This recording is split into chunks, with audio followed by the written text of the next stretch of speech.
네, 오늘은 침례에 관한 얘기, 아버지와 아들과 성령에 관한 얘기 중에서 마지막 성령 하나님의 침례에 관한 부분을 하겠습니다. 우리 복습을 조금 하겠습니다. 이 복습하는 과정이 이 전체를 한번 다 이렇게 훑는 거죠. 아버지 하나님의 이름의 침례는 그냥 두텁진 죄로 그냥 완전히 두텁진 죄인을 데려다가 회개하고 복음을 믿게 하는, 그래서 거듭나게 하는 데까지를 합니다. 그게 아버지 하나님의 이름의 침례예요. 이게 왜 필요하냐라면 그게 바로 아들 하나님한테 보내줄 때 그냥 두텁진 죄인으로 거듭나지도 못한 채로 그런 상태로 보내줘가지고는 아들 하나님의 핵심인 순종을 얘기해봐야 못 알아듣습니다. 절대로 못 알아들어요. 그렇기 때문에 아버지 하나님이 그걸 주물주물 해가지고 이렇게 유들유들하게 만들어놔요. 그게 바로 회개하고 복음, 회개. 내가 죄인인 것을 알게 해서 회개하게 하고, 그리고 복음을 가르쳐줘서 살 길을 찾게 하며, 그래서 거듭나게, 영을 거듭나게, 자기도 모르지만 영을 거듭나게 해서 누구한테 보내주냐면 아들에게 보내줍니다. 그러면 아들은 그 아버지가 보내준, 추천서 써서 보내준 그 거듭난 사람들에 한해서만 해요. 그 나머지 사람들에게는 아들이 필요 없어요. 아들이 필요 없고, 그 거듭난 사람들을 대상으로 해서 한 사람도 놓치지 않을 기세로 아들은 가르쳐줍니다. 뭘 가르쳐주냐면 순종을 가르쳐줘요. 순종. 제가 지난 시간에 순종을 말씀드렸죠. 오늘도 순종 얘기 나왔죠. 그게 온유와 겸손이라고. 당신이 하나님이시라 할 말도 있고요, 하고 싶은 일도 있어요. 그러나 아버지의 뜻을 따라서 일사불란하게 움직이는 순종이 있습니다. 그 순종을 가르쳐 주는 거예요. 근데 예수님은, 그러니까 아들 하나님, 몸을 입으신 하나님이라고도 하죠. 그래서 그걸 성육신이라고 하는데, 몸을 입으신 하나님, 그거를 세자로, 한자어로 성육신, 영어로 인카네이션 이렇게 말하는데, 몸을 입으셨기 때문에 시간과 공간의 제약을 받지요. 그렇죠? 그러니까 아들 하나님의 사역은, 몸을 입으신 하나님의 사역은 지금 우리로 따지면 서기 1년부터 33년 사이에 딱 끝났어요. 시간과 공간 안에서 끝났다. 네, 그 딱 한 번이에요. 뭘 가르쳐 준다고 그랬죠? 십자가 지시면서 우리에게 뭘 가르쳐 줘요? 순종을 가르쳐 준다고 그랬어요. 그러면 이게 지나간 옛 얘기잖아요. 지금으로 보면 2000년이 훨씬 지난 얘기인데, 2000년 전에 전설 따라 삼천리 같은 얘기, 그리고 역사적으로 신빙성이 있네 없네 맨날 논의하는 이 서로 이슈가 되는 저 성경을 가지고 이 순종을 배울 수 있습니까? 아버지가 원하는 정도 수준의 순종의 사람으로 우리를 바꿔놓을 수가 있어요? 없죠. 못해요. 그걸 하려고 어떤 신학자가 나서 보십시오. 어떤 웅변가가 나서 보십시오. 안 돼요. 그게 안 되는 건 이런 이유예요, 여러분. 미국에서 영적 대각성 운동이 어떤 사람은 3번이라고도 말하고 5번이라고도 말합니다. 영적 대각성 운동이 정말 대단하게 최소한 3번은 미국 대륙을 홀랑 태운 적이 있어요. 우리나라도 그 평양에서 원산에서 그렇게 있었던 것처럼 대규모 소규모로 있었습니다. 그러면 여러분 가만히 생각해 보세요. 그렇게 영적 대각성 운동이 일어날 때 성령께서도 일하셨지만 사역자들이 주로 설교하고 은사를 베풀어서 그랬을 거 아닙니까? 돌아가신 조용기 목사님도 살아계실 때, 젊었을 때 어마어마했죠. 조용기 목사님급은 안 돼도 그 밑에 준 조용기 목사님급의 그 목사님들이 많았어요. 그 연배 그 위아래로 많았다고, 우리나라에. 그래서 그 당시에 교회들이, 우리나라에 세워진 교회들이 지금도 전 세계적으로 무슨 교회 하면 어느 교단에서 가장 큰 교회들이 우리나라에 거의 대부분 있어요. 그만큼 대단했다는 얘기입니다. 근데 어때요, 지금? 그 교회들은 어떻습니까? 엊그제 그 김정성 목사? 이 사람이 어디 후임자인 줄 아세요? 김정성 목사가 저기 떡볶이 하시는 김상현 대표가 이 사람 CIA 신고해야 될 필요가 있다고 올렸더라고. 나는 디테일은 안 봤지만 그 사람이 그렇다고 하면은 그런 이유가 있는 거예요. 그 김상현 대표가 자기 유튜브에다가 올려서 김정성 목사, 그 김정성 목사가 어느 교회 후임인가요? 그거 한번 인터넷 한번 쳐보세요. 김정성 목사. 그 광림교회인가 그럴걸요. 감리교회에서 네로라라고 하는 교회 중에 하나죠. 광림교회. 김선도 목사 아들. 누구 아들? 김선도. 김선도 목사님 아들이래. 그러니까 저기 김선도 목사님의 후임자인데 아들이 후임한 거예요. 소위 말해 세습을 한 거예요. 그런데 아버지의 신앙은 어디 갔어? 아버지 그런 분 아니거든. 그 제가 말씀드리고자 하는 게 뭐냐면 2000년 전에 예수님을 통해서 우리가 순종을 배운다면 우리가 순종이라는 것을 배울 수가 없어요. 그걸 가르쳐주는 사람 선생님이 온전하지 못하기 때문에 제가 아까 얘기했잖아요. 우리나라의 별과 같은 스타들이 우리나라의 교회를 세울 때 지금 이런 식으로 세우지 않았어요. 그런데 제2의 후임자, 제3의 후임자들이 전부 들어와 가지고 그 정도 급도 안 되는 따시들이 전부 와가지고 그 큰 교회를 담임하면서 저렇게 좌로도 못 가고 우로도 못 가고 안 그러면 좌측으로만 흘러가는 이런 식의 교회를 지금 계속 우리 앞에서 지금 이게 바로 대한민국의 교회 정체성이다 이렇게 보여주고 있잖아요. 그래서 아버지 하나님이 왜 그걸 모르시겠습니까? 2000년 전에 이렇게 신의 아들이 이런 식으로 순종해서 십자가를 졌다.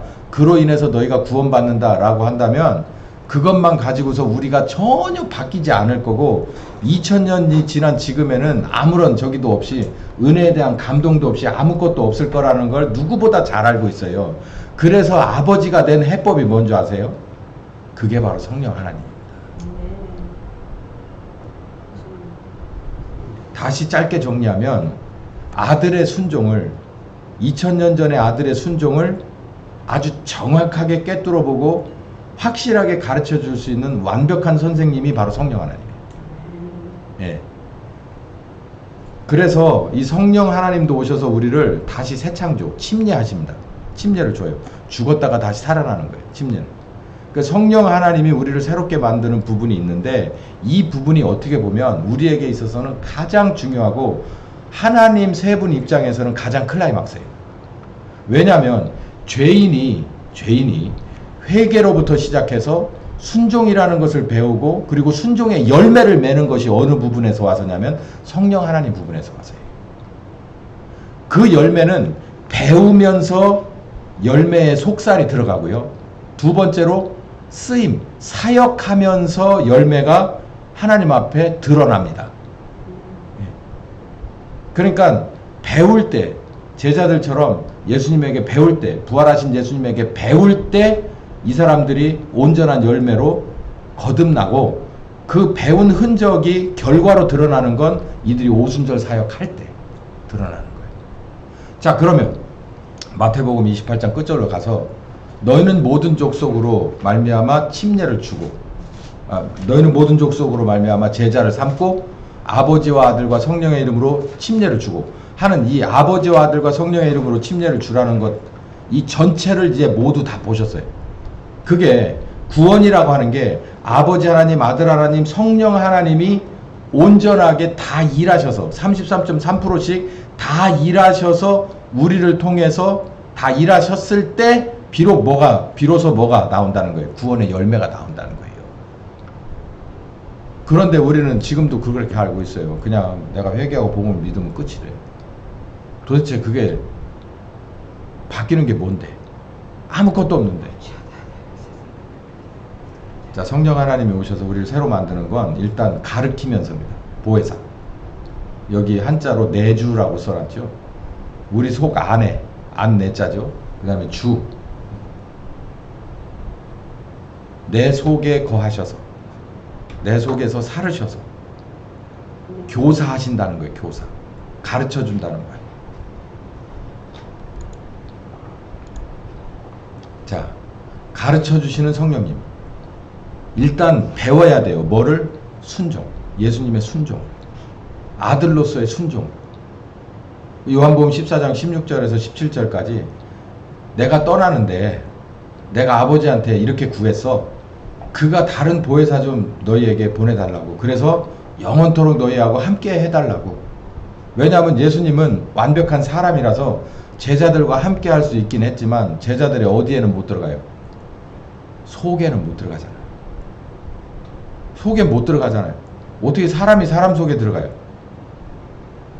그래가지고 제자들을 바꿔놓는 데는 한계가 있었어요.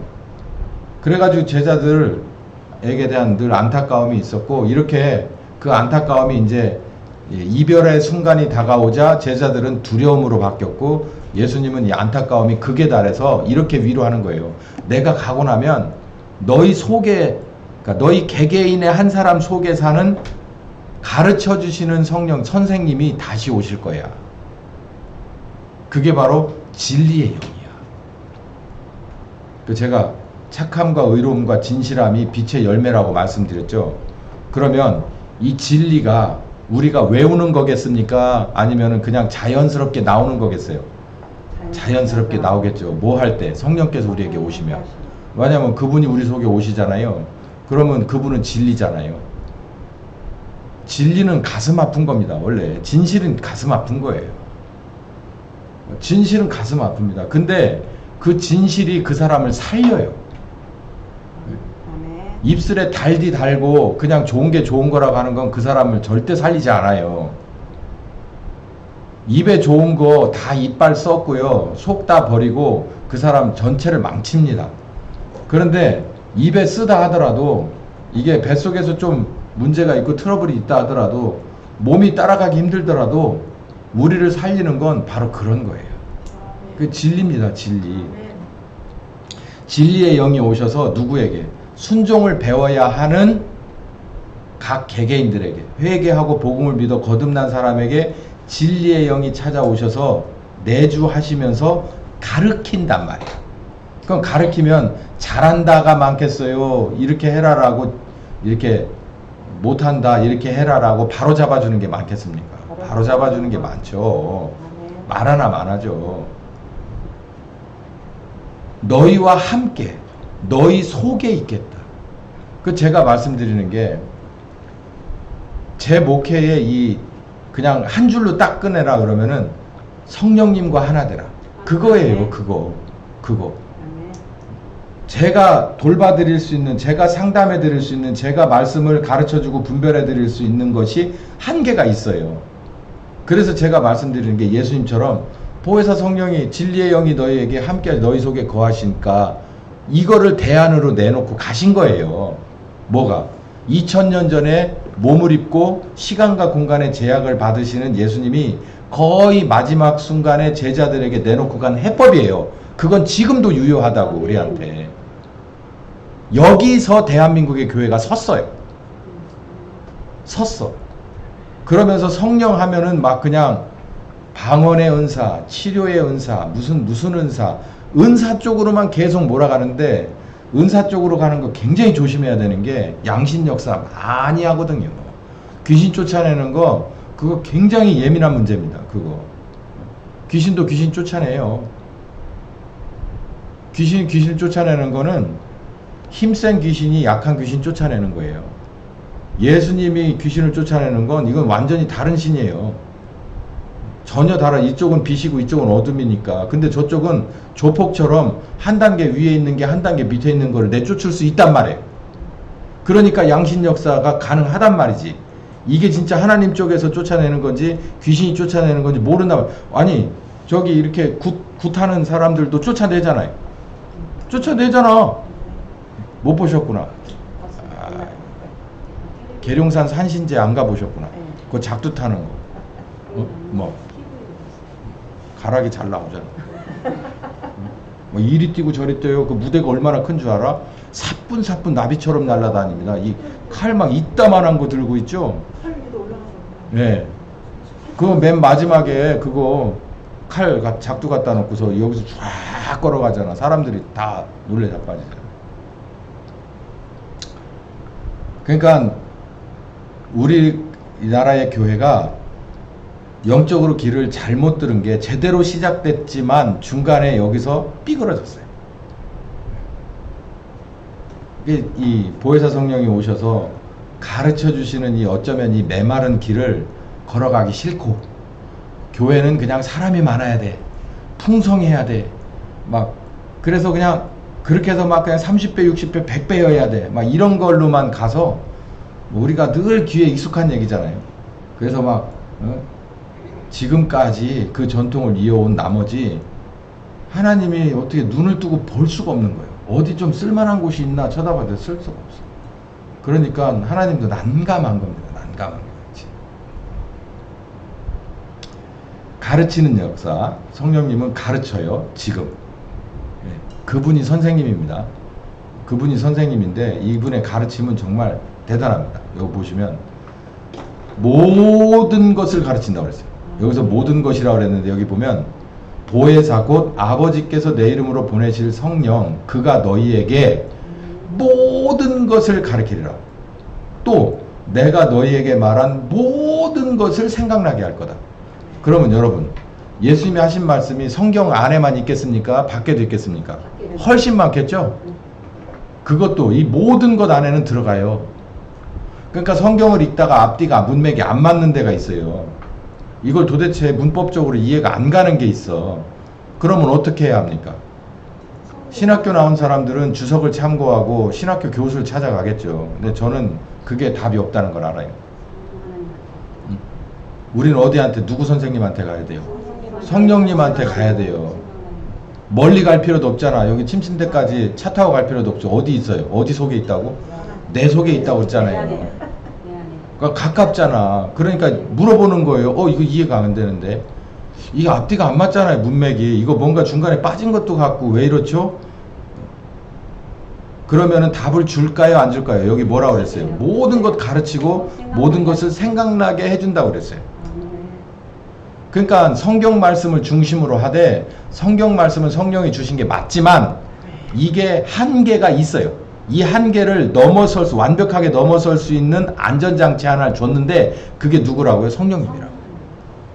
성령님이 여기다가 우리에게 주석을 붙여주는 거예요. 야, 이거는 이런 상황에서 이렇게 하신 말씀이야 라고 하는 걸 가르쳐 준다고. 그러면은 이해가 쏙쏙 옵니다. 일단 이해는 정말 잘 와요. 예수님의 가르침을 생각나게 하고 가르쳐주니, 예수님의 가르침을 다시 우리에게 되새김질해서 가르쳐 주신다. 그가 나를 증거할 것이요. 여러분, 예수님을 어떻게 증거할 수 있어요? 예수님이 그리스도인 것을 어떻게 증거합니까?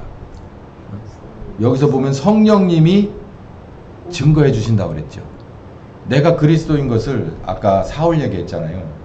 사울이 예수님, 부활하신 예수님을 만나고 예수님 부활하셨다는 증거를 어떻게 된 줄 아세요?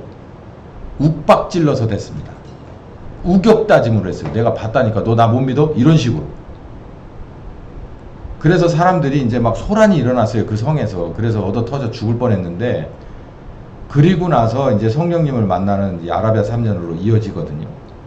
그러니까 성령님이 예수님을 증거합니다. 일단 누구에게 증거할까요? 내 속에 있으니까 제일 가까운 나에게 하겠죠. 그 다음에는 어디로 갈까요? 아니죠. 주위 사람들한테. 제일 가까운 게 배우자, 자녀에게 갑니다. 그게 영적으로 보면 유다와 사마리아, 예루살렘과 유다와 사마리아 이렇게 뻗어 나가는 거예요. 성령님이 나와 함께 하시잖아요. 뻔질나게. 그러면 제일 먼저 누가 알까요? 나는 알지 뭐 당연히. 내 주변 사람이 알아요. 그러면 내 주변에 있는 사람, 사탄도 뭘 알까요? 자가 성령님하고 엄청 요즘 뜨겁거든, 핫하거든.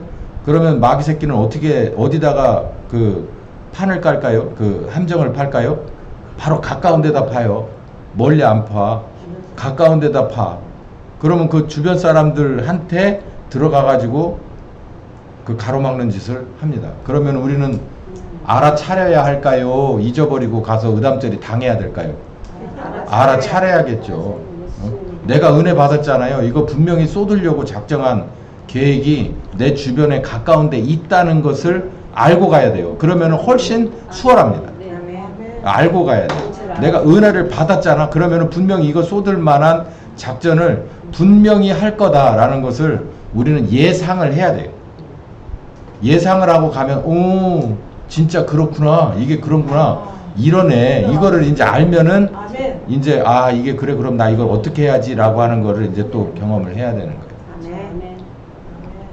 그것도 누가 가르쳐 줘요? 제가 가르쳐 주는 게 아니라 성령 하나님이 가르쳐 주는 거예요. 이렇게 해라 저렇게 해라. 입 다물고 가라.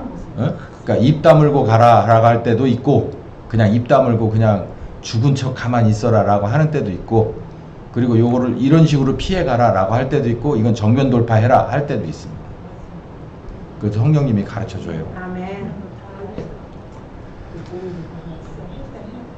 자, 그와 내가 성령님이 이제 증거 본인 스스로 예수님을 증거해 주신다. 또 16장 8절에는 세상을 책망도 한다고 그랬습니다. 요거 잘 보세요. 그가 와서 성령님이 너희에게 와서 죄에 대하여 의에 대하여 심판에 대하여 세상을 책망하실 것이다 라고 했는데 항상 우리는 뭘 먼저 봐야 되냐면 성령님은 내 속에 계시니까 나를 먼저 봐야 돼요. 나를 먼저 볼 때 죄에 대하여 새롭게 증거를 해줘요. 의에 대하여 심판에 대하여 새롭게 증거를 해주고 난 다음에는 나와 함께 세상으로 나갔을 때 똑같이 죄에 대하여 의에 대하여 심판에 대하여 책망을 하는 수순으로 나갑니다. 자, 그러면 죄가 뭘까? 여러분 어떻게 생각하십니까? 우리가 예수님을 믿으면 우리 죄를 용서함을 받는다죠? 그래서 우리가 뭘로 우리가 새 사람으로 거듭나면 구원을 받는다 하지 않습니까? 그럼 이제 죄라고 하는 것을 뭐라 그래요? 더 이상 뭐 하지 말라고 그러죠? 뭐라고 가르칩니까? 생각하지 말라고 하잖아요. 예수님이 다 우리 죄를 용서했으니까. 그래서 죄에서 벗어나서 자유인의 삶을 누리라. 그 말은 틀린 말은 아니에요. 그런데 죄를 생각을 안 하는데 왜 죄는 또 집니까? 네? 죄에서 자유로우라고 하는데 죄에서 자유로울 수가 있습니까? 현실적으로? 안 되잖아요. 오히려 은혜 많이 받으면 그 다음에 더 많이 쏟아. 맞아요. 더 많이 쏟아. 은혜 받으면 받은 만큼 쏟고 조금 더 쏟아. 항상 그래. 맞아요. 그 왜 그럴까? 이것 때문에 그래요. 내가 죄인인 것을 은혜를 받으면 내가 죄인인 것을 더 깊이 알아야 됩니다. 그래서 예수님의 은혜가 얼마나 대단한 건지를 느껴야 돼요. 그리고 고백해야 됩니다. 아, 내가 몰랐는데 처음에 죄인이라고 고백할 때는 내 죄가 요 정도인 줄 알았는데 죄가 뭔지를 성령님이 와서 이 세 가지를 가르쳐줘요. 나한테. 네가 얼마나 나쁜 죄인이었는지를 얼마나 정말 깊은 죄인이었는지 죄가 얼마나 복잡하고 심오하고 진짜 쉽게 없어지지 않는 것인 줄을 깨닫게 해주거든요. 아니 그러면서 나는 하나님 앞에 머리를 들 수가 없는 거예요. 이런 나를 예수님을 죽여가지고 나를 살리려고 예수님을 죽였나 생각을 하면 가면 갈수록 익으면 익을수록 숙일 수밖에 없는 거예요. 그래서 성령께서 오시면 첫 번째로 나에게 죄가 뭔지를 가르쳐 준다는 거예요. 성숙함은 죄가 뭔지 배울 수밖에 없어요. 그러니까 머리를 들 수가 없는 거예요. 그러니까 나는 죄인입니다. 죄인입니다. 할 수밖에 없는 거예요. 근데 죄인인데 그럼에도 불구하고 누가 용서하셨어요? 아버지가 아들이 용서했잖아요. 그러니까 머리를 들 수가 없는 거예요. 머리를. 그게 너희는 항상 기뻐하고 시주마를 기도하고 범사에 감사하고 이게 있잖아요. 감사가 거기서 나오는 겁니다. 거기서. 감사가 그냥 무조건 하나님 감사합니다. 입에 달아. 어떤 분 전화하면 그래요. 어떤 목사님이나 사모님 전화하면 감사합니다. 뭐 한동안은 감사합니다. 뭐라고 하고 받아. 그러더니 뭐 할렐루야 뭐라고 또 받아. 아이 그냥 귀에 못이 박혀가지고 내가 싫더라고. 근데 진짜 감사는 은혜 받으면 나옵니다. 입 버릇으로 나오는 게 아니에요. 은혜 받으면 내가 죄인인 줄 알면 아 내가 이만큼만 죄인인 줄 알았더니 이렇게 또 죄가 아직도 있구나. 이걸 위해서 예수님이 십자가를 지셨고 아버지는 이걸 위해서 예수님을 십자가에 보냈구나. 야 이거 진짜 용서받을 수 없는 어마어마한 죄인데 이걸 알면 알수록 머리를 숙일 수밖에 없죠.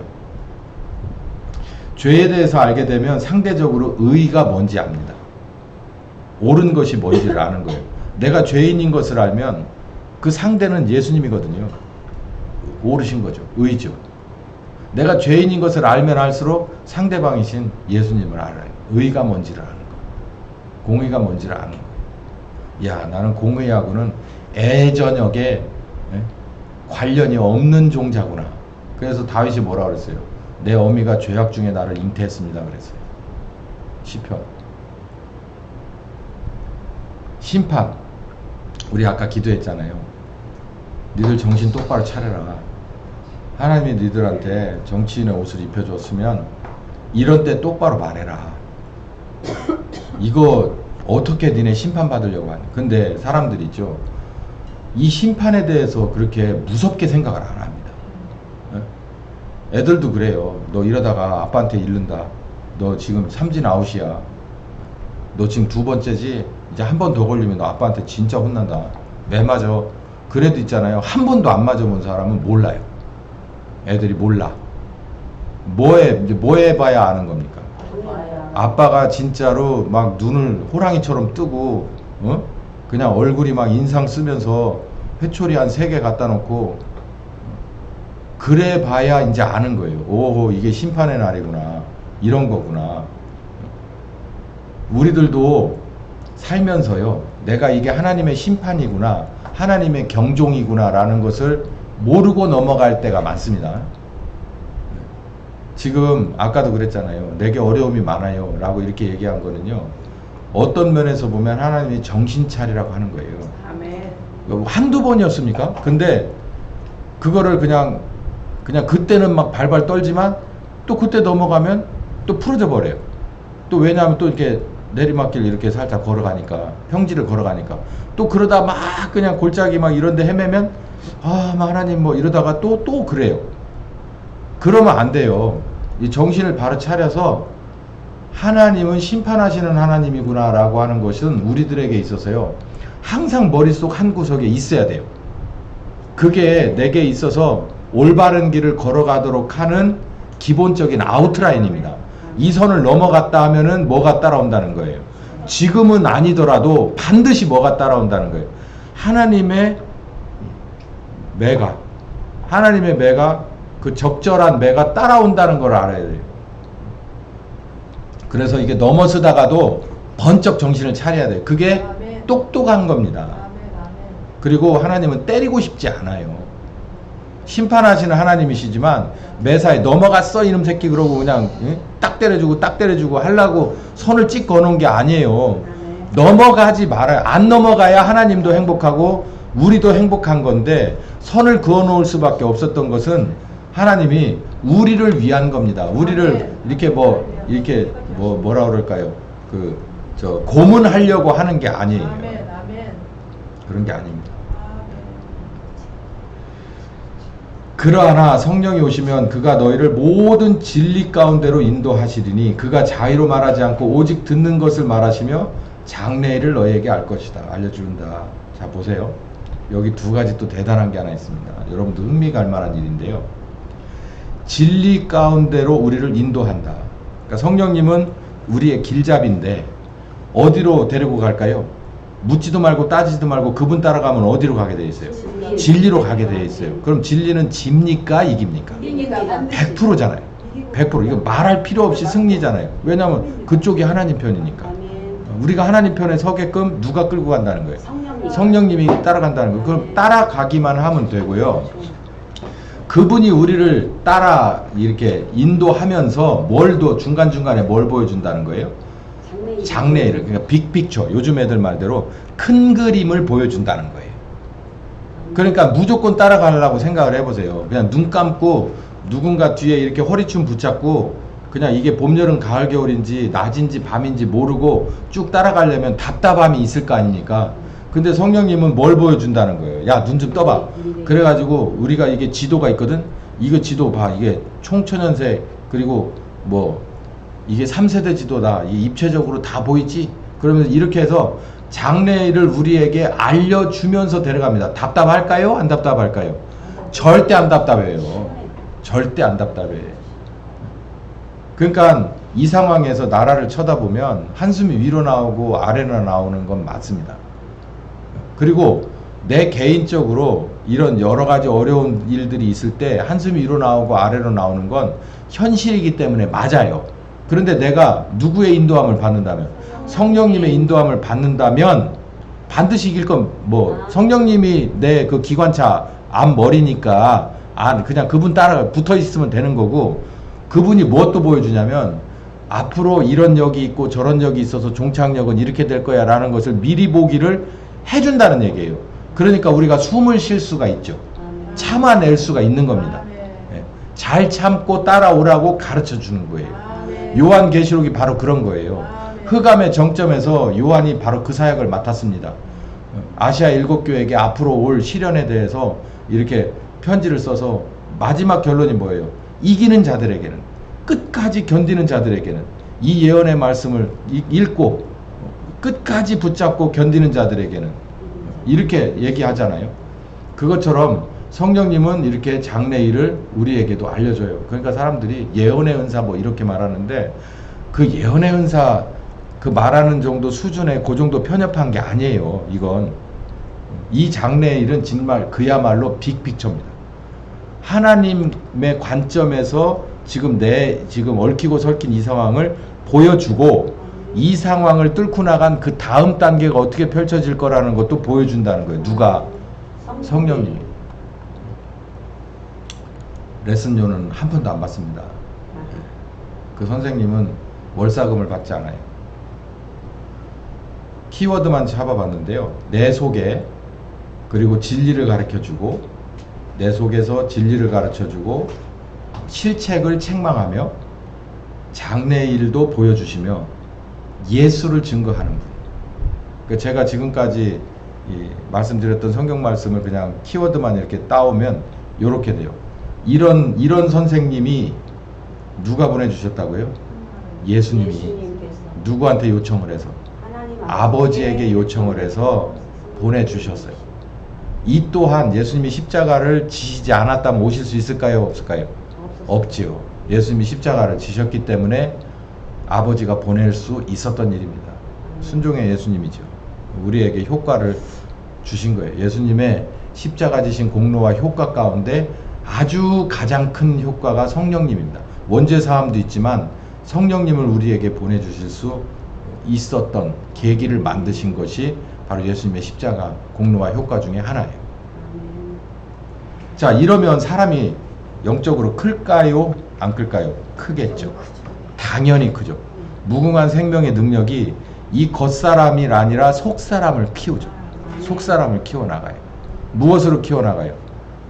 여러분, 내가 사냥꾼이면 어디 가서 이제 사냥꾼에 쓸만한 개를 이제 필요로 하면 그 가축 시장에 가서 개들 쭉 많은 데서 사냥개로 쓸만한 걸 사올 거 아니에요? 쭉 보고 조합을 맞출 거 아니에요. 무조건 큰 놈만이 아니라 그 중에서 뭐 잘 짖는 놈, 빨리 달리는 놈 뭐 해서 조합을 맞춰서 그 특기대로 이렇게 봐서 내 경험으로 봐서 이렇게 찍어가지고 선택을 해서 사올 거 아니에요. 그러면 사오면은 예를 들어 5마리를 사왔어. 그 사다가 이만한 큰 게장에다가 넣어놨는데 들어가 보면 얘네들이 어떤 상황일까요? 천방지축이겠죠. 그냥 똥 아무데나 싸고 막 아무데나 막 밤새도록 짖고 뭐 그냥 잘 먹고 그냥 하여간 내가 원하는 수준 이하 그 이하 최저일 거예요. 그런데 주인이 하나씩 딱 붙잡고 여기 보면 내 속에서 진리를 가르치고 실책을 책망하고 장래일을 보여주고 예수를 증거해서 가르치는 것처럼 성령 하나님이 그렇게 하는 것처럼 제가 그 어린 그 사냥개 후보들한테 그 발발이 강아지들한테 가서 찰싹 달라붙어 가지고 먹는 거 가르치고 똥 가리는 거 가르치고 순종하는 거 앞발 내놔 뒷발 내놔 앉아 일어서 가만히 기다려 이런 거를 24시간 내내 가르치면 1년을 가르치면 얘들이 어떻게 될까요? 철들어 있겠죠. 많이 철들어 있겠죠.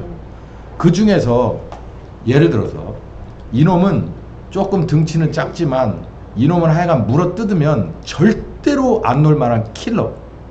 그런 것도 있고 발 빠르게 가서 짖고 쫓아가는 이 발을 쓰는 게 있고 이빨을 쓰는 개가 있고 다 있다고 칩시다. 이게 제가 비유예요. 하나님도 이렇게 물면 안 놓는 그런 근성 있는 신자 달란트도 있고, 재빠르게 다니면서 말을 해야 될 사람도 있고, 온갖 특기가 다 있을 거 아닙니까? 군대도 그 특기가 다 있는 것처럼 이 사도행전 읽어보면 특기가 제각각이었어요. 120명이 다 똑같지가 않아. 베드로는 베드로의 특기가 있었고, 요한은 요한의 특기가 있었던 것처럼 다 그렇게 그랬을 때, 처음에 얘는 물어뜯는 개로 딱 사왔을 때 신발짝이나 막 물어뜯다가, 예? 그리고 저 지네 집 강아지 집이라고 주면 그 강아지 집이나 물어뜯고, 뭐 깔고 앉아 있으라고 뭐 이렇게 이만한 그 저기 멍석 주면 멍석이나 물어뜯고 하다가, 이게 한 1년 지나면 어떻게 될까요? 이빨 함부로 안 벌리죠? 네. 어떻게 할까요? 입은 딱 다뭅니다. 무는 개는요, 입 다물어요. 입 절대 안 엽니다. 여러분 가만히 보세요.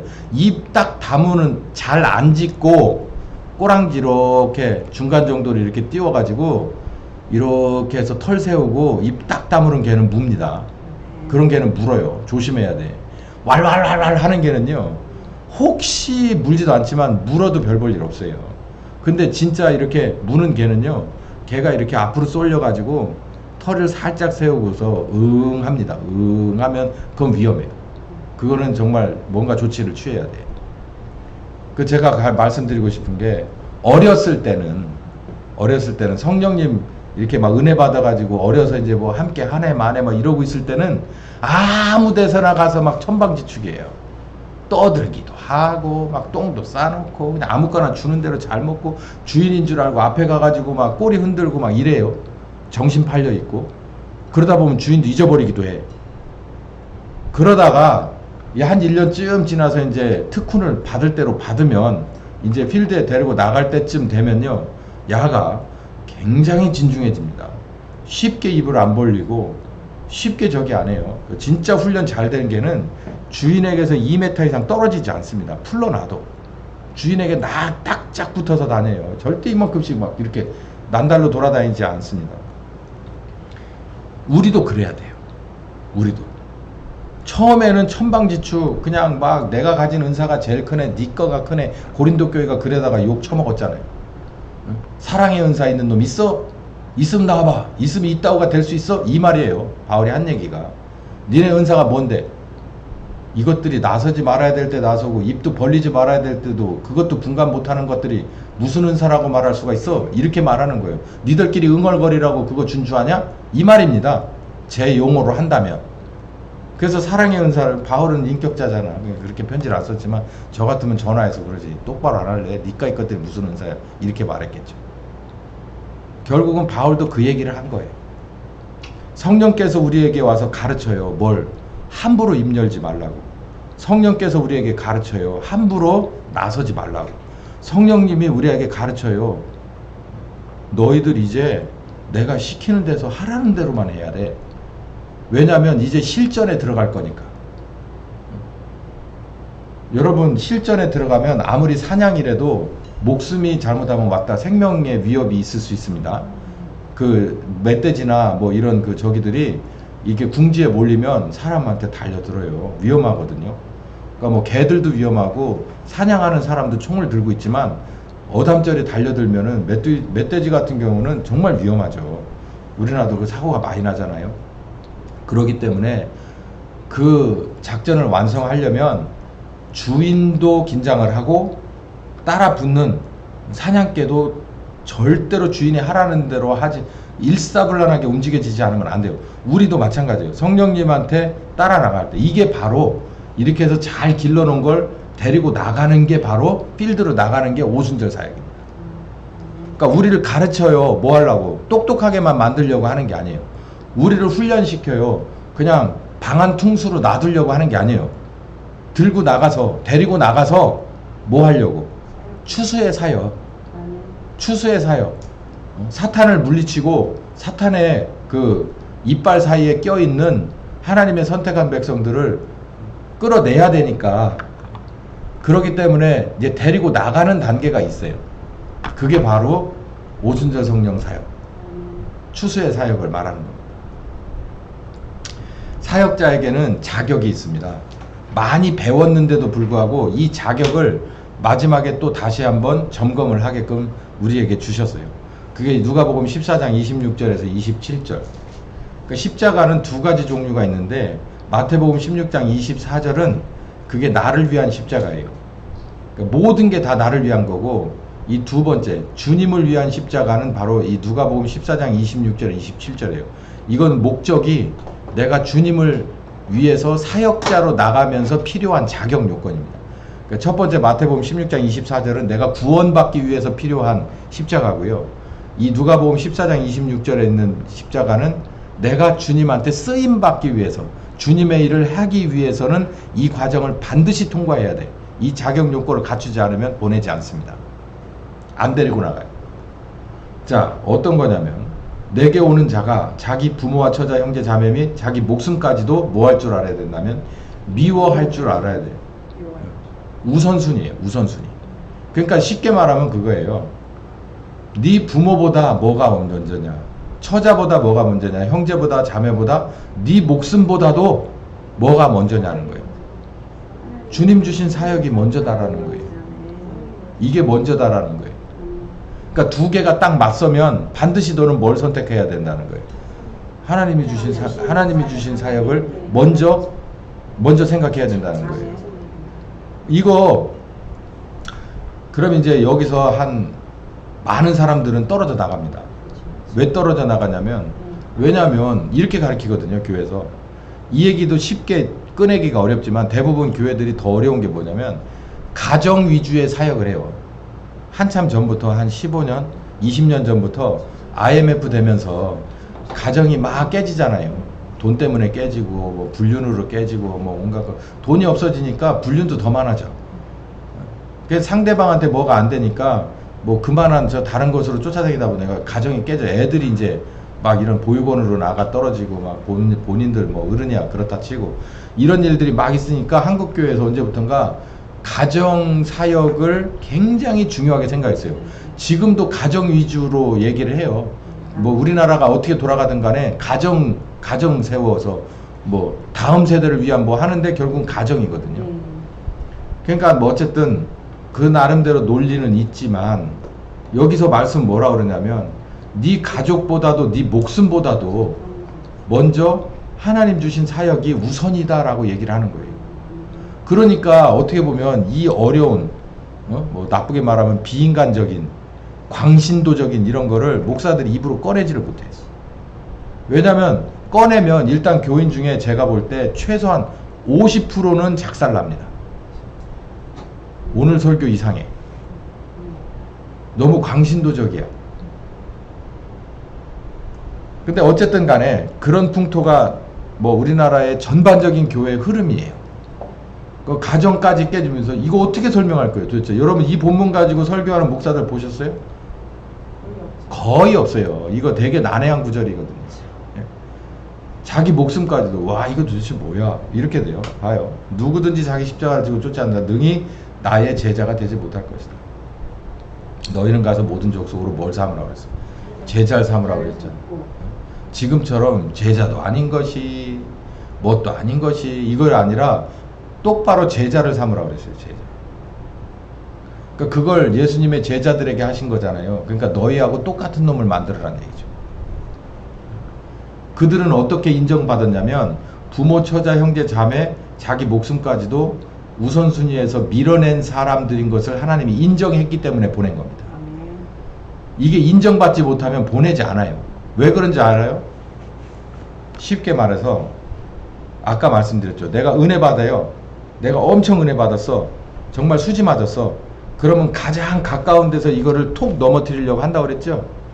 그러니까 내가 하나님의 엄청 중요한 사역의 일원이 됐어. 그러면 누가 먼저 와서 막을까요? 여기 나오잖아요. 부모, 처자, 형제, 자매, 그리고 자기 목숨이 먼저 와가지고. 그러니까 성경 공부하려니까 자꾸 전화가 와가지고 말리잖아. 지금 이거를 계속 말리잖아. 이 공부하는데도 저 정도인데, 만약에 진짜 탑시크릿 정말 중요한 일을 은밀하게 뭔가를 목숨 걸고 정말 이 나라를 위해서 뭔가를 해야 되겠다라고 할 때 사탄이 알고 가만두겠어요?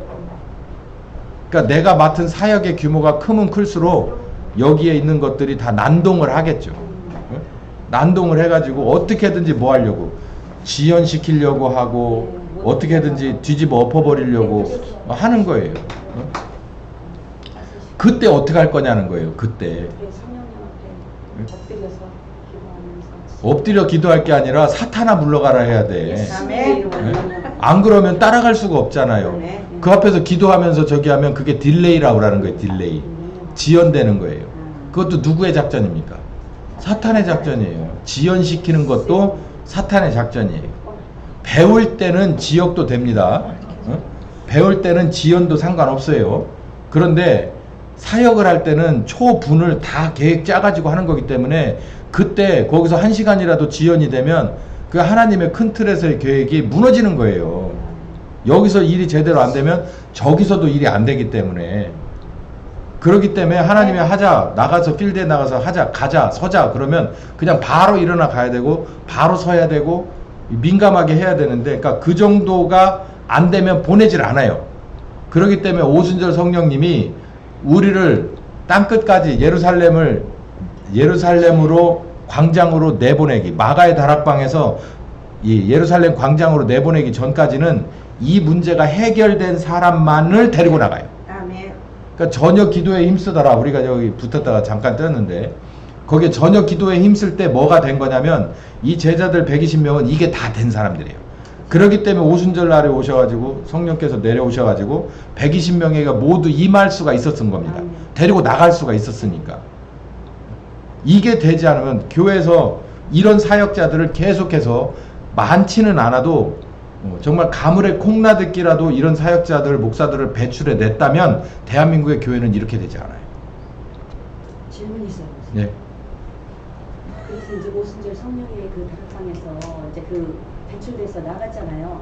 근데 나가서 그 제자들이 뭐 귀신 들린 자들에게 기도했는데도 안 되고 우리는 이렇게 안 되니까 하면서 다시 오잖아요. 와서 고백하서. 어디서? 그 오순절 성령. 그건 오순절 성령이 아니죠. 네, 아니었어요. 예. 70인을 보냈을 때. 70인. 오순절 성령 임하셔서는 그런 게 없어요. 빠꾸가 없어. 그냥 일치월장 가는 거예요. 뭐가 있더라도. 순교의 십자가가 기다리고 있더라도 뚫고 나가버리는 거지 절대 뒷바꾸가 없어요. 얻어 터져도 그게 하나님의 뜻입니다. 깜빵을 들어가도 하나님의 뜻이었어요. 그러니까 들어가서도 봐요. 바울과 실라가 감옥에도 들어가 있었죠. 그랬을 때 어떤 일이 벌어졌습니까? 감옥이 막 흔들렸잖아요. 그러고 나니까 막 그 죄수들이 막 탈하니까 간수들이 정신 차려가지고 나와 보니까 뭐예요? 다 열려 있잖아. 그러니까 뭐 하려고 그랬어요? 자기가 자기 스스로 어차피 나 이거 잊어버리면 나 죽으니까 나 그냥 여기서 내가 내 손으로 죽을래. 그러고서 죽으려고 하니까 저 굴 속에서 뭐라 그래요? 그러지 마, 그러지 마. 우리 여기 있어, 우리 여기 있어. 그러니까 뭐라 그랬어요? 와서 무릎을 꿇고 선생님아, 내가 어떻게 해야 좋으랴. 그러고 거기서 구원했잖아요. 복음을 전했잖아요. 그 가족이 다 믿었다고 돼 있어요. 그러니까 어디에 들어가도 우리는 하나님의 사역으로 들어가는 거예요. 그러니까 감옥에 들어가지 않았으면 그 일가는 누가 구원합니까? 그 사람에게 그런 충격적인 사건이 있었기 때문에 무릎을 꿇은 거 아니에요. 나가서 신사적으로 얘기해서 복음을 믿었겠어요? 감옥에서 자기 생명과 바꾼 거 아니에요. 내가 죽어야 될 일인데 저 사람들 안 도망가. 살기 위해서 도망가야 정상인데 안 도망가고 기다려줬어요. 그러니까 자기를 살린 거잖아. 그러니까 복음을 믿은 거예요. 질문 있어요. 예.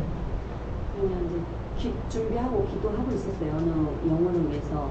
근데 이제 지금 어떤 사건이 일어나면 그 현수막을 달다가 넘어져가지고 지금 병원에서 이제 대퇴부대 수술을 하고 지금 입원해 있어요. 저는 이런 생각이 들더라고요. 기회를 주시는구나. 그래서 이제 복음을 전해야 되겠다. 그런 생각이 들어서 이제 조만간 가려고 그러거든요. 뭐 그러니까 아직은 이게 성령님하고의 이 커뮤니케이션이 능숙하지 않으시잖아요. 그러니까 뭐 마음에 뭐가 왔잖아요. 근데 이건 아셔야 돼. 내가 이렇게 기도하면서 이런 마음이 생겼다. 이게 하나님 성령님 주신 마음이냐 아니냐는 해보면 알 거 아니에요. 그렇죠? 그러니까 모르니까 정확하게 이게 확신이 없으니까 없을 때는 일단 해보는 거예요. 네. 나쁜 짓이 아니면 해보는 거예요. 그러니까 복음 들고 가는 게 뭐 나쁜 건 아니잖아요. 그러니까 가서 복음 들고 가서 복음을 전해봐요. 이제 그 나오는 반응을 보는 겁니다. 어떤 뭐 호의적인 반응이 나오든지 아니면 몸이 건조한 반응이 나오든지 아니면 그냥 막 발끈하는 것이 나오든지 셋 중에 하나가 나올 거 아니에요? 이제 그 반응을 보면서 내가 꼭 기록은 안 하더라도 기억은 하고 있어야 돼. 기억은 하고 있고, 예를 들어서 그럼 이제 그 다음 스텝은 어떻게 할 거냐고 또 기도를 해봐야 될 거 아니에요. 어? 이 사람이 오라고 했으면은 그냥 자연스럽게 가겠지만, 이 사람이 만약에 탁 카트를 해버렸다거나, 아니면 아무리 뭐 가봐도 그냥 반응이 별로 없다거나, 그러면 이제 어떻게 해야 될 거냐, 막히게 되면 내가 기도를 해봐야 될 거 아니에요. 성령님 이거 뭡니까? 라고. 그러면서 그러는 와중에, 좌충우돌 하는 와중에, 아, 이건 애초부터 성령께서 시키시는 거였어, 아니면 아니었어 라고 하는 것을 복기해 보는 거예요. 그랬을 때 복기라는 게 되짚어 보는 거예요. 한 단계 한 단계를 내가 저만큼 들어갔는데 다시 뒤돌아 나오면서 하나씩을 확인해서 어디서부터 내가 잘못된 길을 걸어갔는지를 돌아보는 거죠. 그러다 보면은, 아, 그때 응답은 결론적으로 성령님이 주신 거였어, 아니었어, 이거를 내가 아는 거예요. 그리고 다음에 똑같은 상황이 오잖아요. 그러면 이제 머뭇하는 거예요. 그렇다고 그 두 번째 왔다고 그걸 또 막 눈치채는 건 아니에요. 또 그러면서 고민하다가 또 해봐. 그러다 또 뭔가 실수가 돼 있어. 그러면 아, 이런 거는 아니구나, 이런 거는 아니니까 다음부터는 그런 감각이 오면은 그냥 꾹 입 다물고서 다시 그냥 기도해 보는 거예요. 하나님, 이런 마음이 드는데 이거 어떻게 해야 되겠습니까? 이거 확신을 저에게 주셔야 가지, 지난번처럼 그런 일 계속 만들어 갖고 되겠습니까? 이게 성숙해 가는 단계예요. 그 좌충우돌 하더라도 성령님 앞에 기도하면서 좌충우돌 하시면 대신 복기를 해보라는 거예요. 뒤돌아보면서, 아, 이거는 어디서부터 문제였다, 거기 응답 주신 거는 맞는데 이렇게 내가 섣불리 나가는 건 아니었어. 그러면 그때도 다시 기도했어야 돼. 어떤 방식으로 저에게 접근을 하고 어떤 말씀을 전해 간다면 어떤 말씀을 전해야 될까요?도 물어봤어야 돼. 그게 맞지 않을까요? 네가 알아서 알고 있는 말씀 전해, 이럴까요? 아니죠. 간호사한테 오다를 반드시 하죠. 가르쳐 주시고 생각나는 하시죠. 그거예요, 그거. 이 환자가, 이 복음을 들어야 될 환자가 어디에 뭐가 문제가 있는지를 알아요. 의사이신 하나님이, 성령님이 알아. 그러면은 그 오더를 주는 거예요. 권사님한테 줘서 이 말씀 줘라, 이거에 포인트에 맞춰서 줘라, 이렇게 기도해 줘라, 이렇게 하면 그대로 가서 그걸 해야 되는 거예요. 그대로 하고 다시 돌아와서 또 다음번에 갔을 때 뭐라고 얘기를 해야 할까요? 제가 신광규 집사님 가잖아요. 그러면 내가 뭐라고 얘기를 해야 될까요? 하면서 가는 거예요. 그렇죠. 응? 그리고 상황을 보면서 이런 상황인데도 이 얘기를 하면은 심각할 텐데요. 그러면서 저한테는 머릿속이 굉장히 복잡한 거예요. 그래도 이 말 해라. 아까처럼 기도를 하는데, 저는 윤석열 대통령을 위해서 기도를 절대 안 하는 사람이에요. 근데 그걸 해야 되는 거라서 이건 도저히 내가 벗어날 수 없어요. 그래서 그걸 가장 맨 앞에다가 놓으라는 거예요. 아니, 난 그건 아닌데, 나 이게 내 스타일 아닌데, 그런데도 이게 뭔가 벗어날 수 없는 게 있는 거예요. 그러면 순종은 해야 되는 거예요. 어쩔 수 없어요. 그래서 윤석열 대통령과 김문건 여사가 예수님을 만나기를 기도를 계속 태양 새벽이고 언제고 이렇게 기도가. 그 기도를 저한테까지도 이렇게 시키는 걸 보면 그 안에서 뭔가 사단이 나고 있는 건 사실인 것 같아요.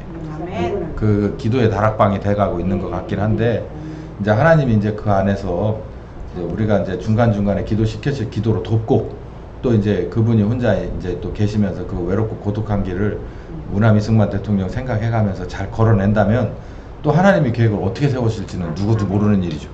네. 두고 봐야 할 문제예요. 질문을 자꾸 시간이 나는데요. 그 이제 만약에 전도를 이제 하러 갈 때 안 믿는 사람이 가면 꼭 해방을 놓더라고요. 네, 해방 놓죠.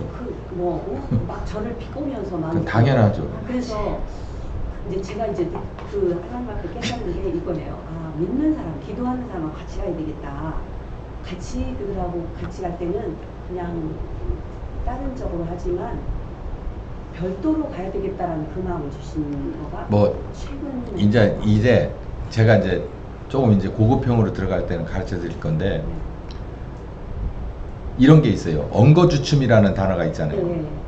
언거주춤이라는 건 뭐냐면 내가 아직 준비가 안 된 걸 말하는 거잖아요. 그러니까 사역자는 언거주춤 하는 시간이 짧을수록 그게 굉장히 노련한 사람입니다. 그러니까 성령께서 뭔가를, 내가 이제 이 케이스가 딱 당했어요. 이 사람한테 내가 신방을 가야 돼. 갈 수밖에 없는 상황은 분명해. 그러면 가는 순간이나 만나는 순간까지, 그 직전까지 내가 가서 뭔 얘기를, 어떤 말씀을 어떻게 풀어내야 되는지를 성령님한테 받아내야 돼요. 그러니까 그게 안 되면 어떻게 될까요? 언거주춤한 거예요. 그렇죠. 뭔 말을 하긴 해야 되는데 오더가 안 온 거야. 근데 오더가 안 올까요? 와요. 못 느끼고. 안 올 것 같으면 보내지를 않지. 네. 오는데 내가 못 깨닫는 거예요. 거나 아까처럼 내가 나 그 스타일 아닌데 이렇게 하고 반론을 제기하거나 모르는 척 하거나. 그러니까 순종해야죠. 근데 순종하면 하나님 뜻대로 이루어져요. 그거를 뭐 수도 없이 경험했기 때문에. 그러니까 엉거주춤이라는 단어를 기억하셔서 남들이 봤을 때 너 조금 이상해. 옛날하고 옛날하고 틀려졌지. 왜냐하면 난 성령님하고 같이 가서 그분 오더를 스텝 바이 스텝을 다 받아야 되니까. 그러니까 남들이 봤을 때는 자연스럽게 하는데 나는 성령님하고 왔다 갔다 하는 거예요. 심지어는 어떤 찬송을 불러야 될지도 왔다 갔다 하면서 다 하는 거야. 그게 남들이 봤을 때 눈치 못 채게. 엉거주춤하고 이렇게 버퍼링 안 뜨게. 그게 굉장히 그 성령님하고의 교제가 굉장히 민감한 거죠. 그렇죠. 어느 정도 수준에 오른 거예요. 그게 이제 거의 표시가 안 나는 수준에 왔을 때는 아주 그 성령님하고의 그 하나됨의 관계가 굉장히 좋은 것을 말하는 겁니다. 그렇게 되기까지는 기도를 엄청나게 그러니까 아까 말씀드렸잖아요. 좌충우돌 하는 걸 너무 두려워하지 마시라. 그러면서 좌충우돌 좋다. 그러나 복기를 해봐라. 내가 어디서부터 잘못됐지? 그거를 한번 생각을 해봐요. 그래서 일단 가라고 한 건 맞아. 근데 내가 무슨 말씀 전할지는 안 물어봤네. 또 언제쯤 갈까요? 라는 것도 안 물어봤네. 그런 걸 내가 반성을 하면 안 되면 써놔. 그런 다음에 다음번에도 또 그런 상황이 오면 그 내가 이렇게 지적사항 나온 거를 놓고서 그걸 놓고 기도하다 보면 엉거주춤 하게 돼요. 왜냐하면 그 응답이 안 올 때까지 가도 소용없는 걸 알기 때문에. 그러니까 그 응답이 올 때 그러니까 엉거주춤 버퍼링 계속 버퍼 뜨고 그러니까 왜 그래 이렇게 할 정도가 되는데 어쩔 수 없어요. 그게 이제 버퍼 뜨다가 하나님하고의 관계가 이제 완전히 기가 통로가 되면 그냥 쑥쑥 왔다 갔다 하기 때문에 그냥 뭐 그보다 더한 것까지도 막 겸해서 많은 것까지도 그 데이터가 오갈 수 있는데 어쩔 수 없이 처음에는 그렇게 회선이 하나기 때문에 올라가고 그 회선으로 내려와야 되기 때문에 시간이 좀 걸려요. 이게 이제 2개가 되고 3개가 되고. 여기 전문가 계시잖아. 통신의 전문가. 회선이 많으면 그 기다릴 필요 없어요. 언제든지 수학이 들면 바로 연결됩니다. 그 회선이 늘어나려면 내가 복기를 많이 해보면, 그래서 자꾸 늘려나가야 돼요. 그래서 내가 이 기도도 하고 저 기도도 하면서 하지만 성령님한테는 다 응답이 와요. 그거를 내가 다 배워나갈 수 있는, 그리고 감당하고 분별해 나갈 수 있는 데까지 그것도 성령님이에요. 용량을 키우는 거지. 자, 이 사역자의 자세는 바로 이 아주 가까운 데 있는 것보다도 우선순위 해야 돼요. 왜냐하면 하나님의 뜻을 가로막는데 사탄은 부모도 쓰고 처자도 쓰고 형제 자매도 쓰고 심지어 마지막으로 자기 목숨도 앞에다 갖다 들이댑니다. 그러기 때문에 그래요. 근데 예수님이 이 모든 걸 어떻게 했어요? 싹 다 이겼잖아요. 목숨까지도 이기고 십자가를 지고 아버지가 원하는 데까지 갔죠. 우리도 그렇게 하지 못하면 결국은 중간에 서게 된다. 누가 잘 알아요? 둘이 잘 알아. 하나님이 잘 알아. 하나님이 내 이 결격 사유를 잘 알아. 그리고 두 번째는 누가 잘 알까요? 마귀가 잘 알아요. 마귀가 잘 알아. 너 하고 싶은 대로 해봐. 근데 내가 너한테 딱 이거를 딱 누르면 너는 주저앉을 걸. 그걸 딱 쥐고 있습니다. 안 그렇겠어요? 귀신인데 그거 쥐고 있어요. 그거 쥐고 있다니까. 쥐고 있어요. 예. 그 문제 해결되지 않을 때까지 성령님은 보낼까요? 안 보낼까요? 왜? 보내놓으면은 마귀가 이걸 들고 나올 텐데. 근데 카드가 수십 장이야. 마귀가 들고 있는 카드가 수십 장이야. 뭘 들고 꽃놀이패야 이거. 그러면 그렇게 사역자 된다고 나오면 마귀가 뭐라고 하겠어요? 야, 네 마음대로 해봐. 결정적인 순간에 내가 나갈 테니까. 그렇지 않겠습니까? 네, 꽃놀이패예요. 자, 봐요. 목회자가 하나님의 인도하심을 받아서 목회를 할 때 사탄은 굉장히 민감합니다. 민감할 수밖에 없지 않겠어요? 자기 백성을 뺐으니까. 그러니까 죽기 살기로 대들지 않겠어요? 사탄도 그렇죠. 예. 지 기반을 다 뺏기는 거니까요. 네. 그럼 하나님도 목숨 걸고 대들었고 사탄도 목숨 걸고 대든 거예요. 그러면 하나님을 대적해서 사탄이 이길 수 있겠어요? 졌잖아요. 정말. 이미 머리 깨졌잖아요. 자매. 그런데 누구한테는 대적할 만하겠어요? 난 우리한테는, 사람한테는. 인간한테는. 근데 맞아. 구조적으로는 인간한테는 대들 수가 있는데 우리에게 누가 함께 하시는 거예요? 성령님이 함께 하세요. 그런데 여기서 중요한 게 뭐냐면 성령님은 하나님이시라 거룩하시고 온전하시고 틈이 없어. 근데 우리는 틈이 있습니까? 없습니까? 있어요. 있으면 안 되죠. 아멘. 근데 틈이 있으면 성령님이 어떻게 못해요? 우리와 함께하지 않고. 함께 할 수가 없어요. 그 부분에 관해서는. 그래서 성령의 강력한 임재를 그래서 받아요. 그러니까 성령의 강력한 임재와 예. 내 속에 있는 고쳐야 될 부분을 없애는 거는 전혀 다른 얘기예요. 아멘. 은혜 받았다고 막 하는 사람들의 삶이 안 변하는 이유가 그거예요. 성령님이 가르쳐줘요. 너 이거 잘못된 거니까 고쳐. 이거 회개해야 되고 이거 똑바로 고쳐야 돼 라고 하는 거 가르쳐 줍니다.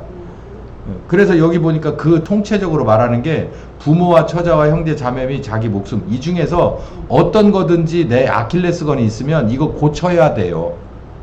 고쳐야 돼. 그렇지 않으면 성령님이 이 사람을 끌고 예루살렘까지도 유다까지도 사마리아 땅끝까지도 어느 순간인가 이게 거기서 딱 홀드가 돼요. 정지. 못 데리고 나가. 왜냐하면 사탄이 딱 그 카드를 들고 나오거든. 이렇게 해서 딱 거기 못 가.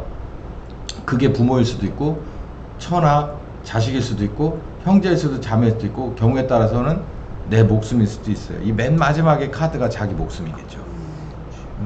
그게 나와서 앞에다 딱 놔주면 못 움직여. 옴짝달싹 못해. 얼어. 그걸 사탄이 알아. 성령님도 알아. 그러면 아예 데리고 나가질 않는다니까. 성령님은 그 사냥개를 왜 데리고 나가? 얘가 물을 무서워하잖아요. 그러면 산에만 다닐 때 쓰면 되잖아요. 아니 산 다니다 보면 물이 없습니까?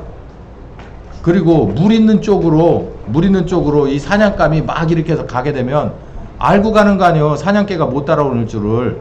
사탄하고 영적인 그 싸움도 그래요. 똑같아요. 그러기 때문에 거기가 약한 부분인 줄 알면 사탄은 그쪽을 계속 공격합니다.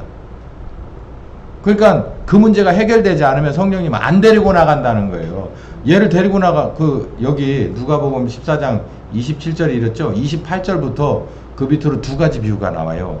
하나는 공사를 하는 공사 그 감독관의 전대 얘기가 나옵니다.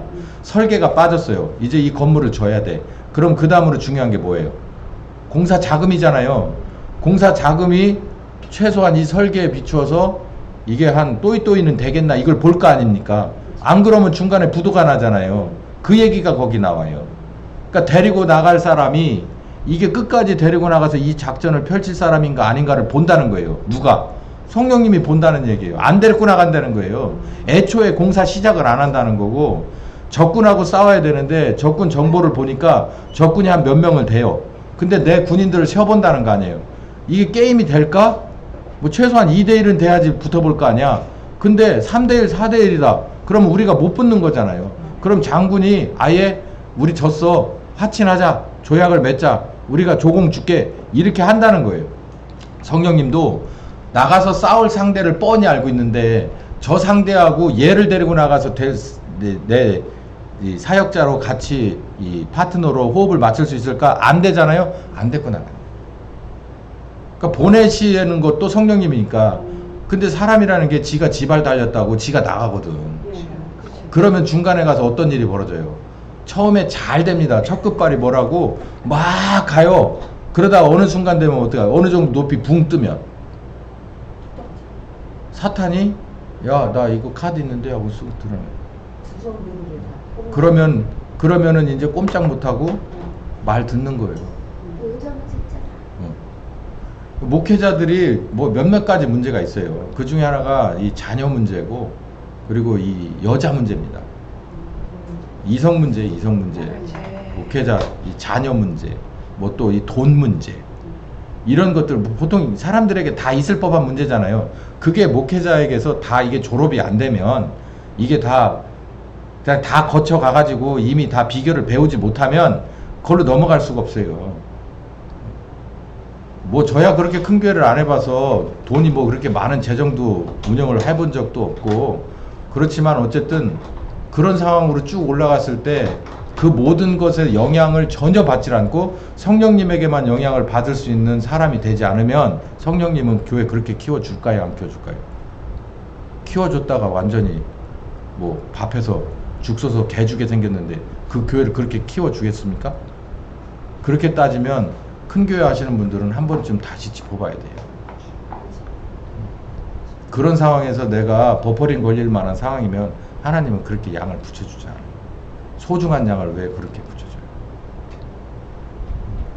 근데 참 문제가 많아 보이죠. 여기저기서 사실인지 아닌지 하는 루머들이 너무 많고 그렇습니다. 하나씩 보죠. 이게 말씀을 잘 보셔야 돼요. 부모를 어떻게 하나님 사역보다 먼저 두면 안 되냐. 누가복음 9장 59절에서 60절에 이런 말이 있어요. 읽어봅시다. 시작. 또 다른 사람에게 나를 쫓으라 하시니 그가 가로되 나로 먼저 가서 내 부친을 장사하게 허락하옵소서라고 했대. 그러니까 예수님이 뭐라고 매몰차게 말씀하시냐면 죽은 자들로 자기의 죽은 자들을 뭐하게 해라. 장사하게 하라. 그리고 너는 그냥 바로 하나님 나라를 전파하라. 나를 따르라. 이 말이에요. 이 말을요, 여러분 가만히 보면 우리나라 처음에 이 조선 이시조선 끄트머리에 복음을 이렇게 전했을 거 아닙니까? 말씀 그대로. 그러니까 다 때려 죽여야 된다고 한 거예요. 그때는 대먹지도 못한 성리학 그 끈트리들이 온 나라에 뒤덮여 있던 때예요. 그러니까 방귀깨나 낀다는 애들이 전부 다 그 지들은 진짜, 그러니까 저는요 성리학 탈레반이라고 부르거든요. 탈레반은 이슬람교가 아닙니다. 사실이요. 그 정치 집단이에요. 이슬람이라고 하는 교리를 가지고 정치화한 거예요. 그러니까 이슬람이 좋다 나쁘다 말하는 게 아니라 그 사람들은 자기네들이 정치 생명을 유지하기 위해서, 세력을 유지하기 위해서 그 코란을 끌어들인 것일 뿐이에요. 그러니까 아주 가룟유다 같은 놈들이죠. 우리나라 성리학도 똑같아요. 조선이라고 하는 나라의 그 정치를, 그 나라를 운영하기 위해서 성리학을 끌어들였을 뿐이지 그 사람들이 진짜 무슨 도를 저기 하고 한 그런 사람들 아니라니까. 자, 여기 보세요. 우리 믿음의 선배들이 얼마나 이것 때문에 고통을 많이 당했겠습니까? 이 성리학 탈레반들한테. 뭐 지금도 마찬가지인데. 내 부친을 장사하게, 죽은 자들한테 죽은 사람을 장사하게 해라. 그러니까 너는 그냥 나를 따라오고 네 형제들한테 뭐 하라는 거예요? 니네 아버지 장사하게 그들한테 맡겨두라는 거예요. 여러분, 이 말씀이 굉장히 세게 들려요. 특히 우리처럼 유교 문화권에 있으면. 가장 우선이잖아요. 어떤 직장에서 아버지 돌아가셨다는데 휴가 안 주는 직장이 어디 있습니까? 큰일 나요, 큰일 나. 안 돼. 그건 말도 안 돼. 그건 진짜, 그거 아마 노동청에 고발하면은 법 위반일 거리요. 근데 여기서는요, 야, 그 니네 형제들은 뭐 알아서 하라 그래. 근데 여기 보면 이제 표현이 죽은 자들로 죽은 자를 장사하게 하라. 근데 이게 틀린 말이 아닙니다. 맞는 말이에요. 맞는 말. 그리고 제가 뭐 장례식 집례를 뭐 많이 안 해봤는데 장례식에 가보면, 저도 아버지가 돌아가시면서 이렇게 보면 살아계실 때지 솔직히 딱 인간적으로 딱 놓고 따져도 돌아가시면 어떻게 됩니까? 돌아가시면 끝이에요.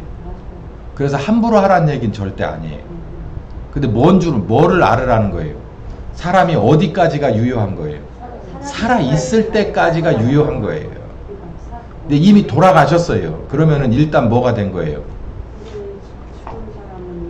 그렇죠. 우리하고는 다른 세계가 된 거고 나머지는 이제 뭐가 남는 겁니까? 시신이 남은 거예요. 시신을 처리하는 거는 누가 하면 된다는 거예요. 자식들이 잘 공경하면 된다는, 봉양을 하면 된다는 얘기예요. 사실 우리가 믿는 사람으로서 이렇게 제가 좀 적나라한 얘기를 할게요. 저하고 저희 아버지하고 누가 엮어준 관계입니까? 하나님. 아버지 하나님이 계획을 해줘. 너는 아버지를 하고 너는 아들을 해라고 이렇게 엮어준 관계예요. 근데 이 아버지와 아들의 관계는 어디까지입니까? 살아있는 동안입니까? 아니면 죽어서도입니까? 살아있는 동안. 맞아요. 살아있는 동안, 성경은 살아있는 동안이라고 그래요. 나사로를 보세요. 네. 나사로를 보시면 죽은 나사로가 있고 부자가 있습니다. 그런데 여기 죽어가지고 하나는 낙원에 하나는 음부에 가 있는데 제가 그때 종말론 가르쳐 드릴 때 말씀드렸죠. 그때 저 음부에 가 있는 그 부자가 네. 자기네 친척들을 걱정스러워가지고 얘기를 하니까 하나님이 뭐라 그러냐면 야 거기하고 여기하고는 이렇게 딱 선이 그어져 있어. 어? 딱 그렇게 얘기하고 있다고요. 그러니까 거기하고 여긴 전혀 다른 차원의 얘기야. 이 말이 코드 안 꼽혔어요. 코드를 뽑아요. 이걸 뽑아야지. 예. 3분 이상. 그래서 전혀 다른 차원의 얘기이기 때문에 여기서 말하는 부모 자식 간의 관계는 여기서 살아서 숨쉬고 있을 때 얘기예요. 그렇죠. 그러니까 그럴 때 우리 믿는 사람은 안 믿는 부모나 자녀에게 뭐를 열심히 해야 돼요? 전도 열심히 해야지. 네. 잘 해드리면서. 잘해드리는 것도 잘해드리는 거 최고로 잘해드리는 게 뭡니까?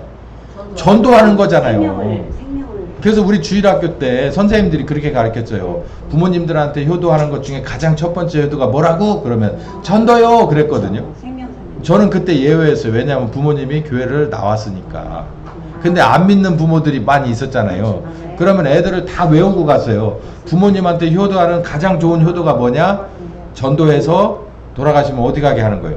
천국 가야지. 우리 모두 천국 가야지. 이게 반사 선생님들의 입에 붙은 얘기예요. 집에 보낼 때. 그 말씀이 진리 맞습니다. 돌아가시고 나면요. 남은 시신은 어디로?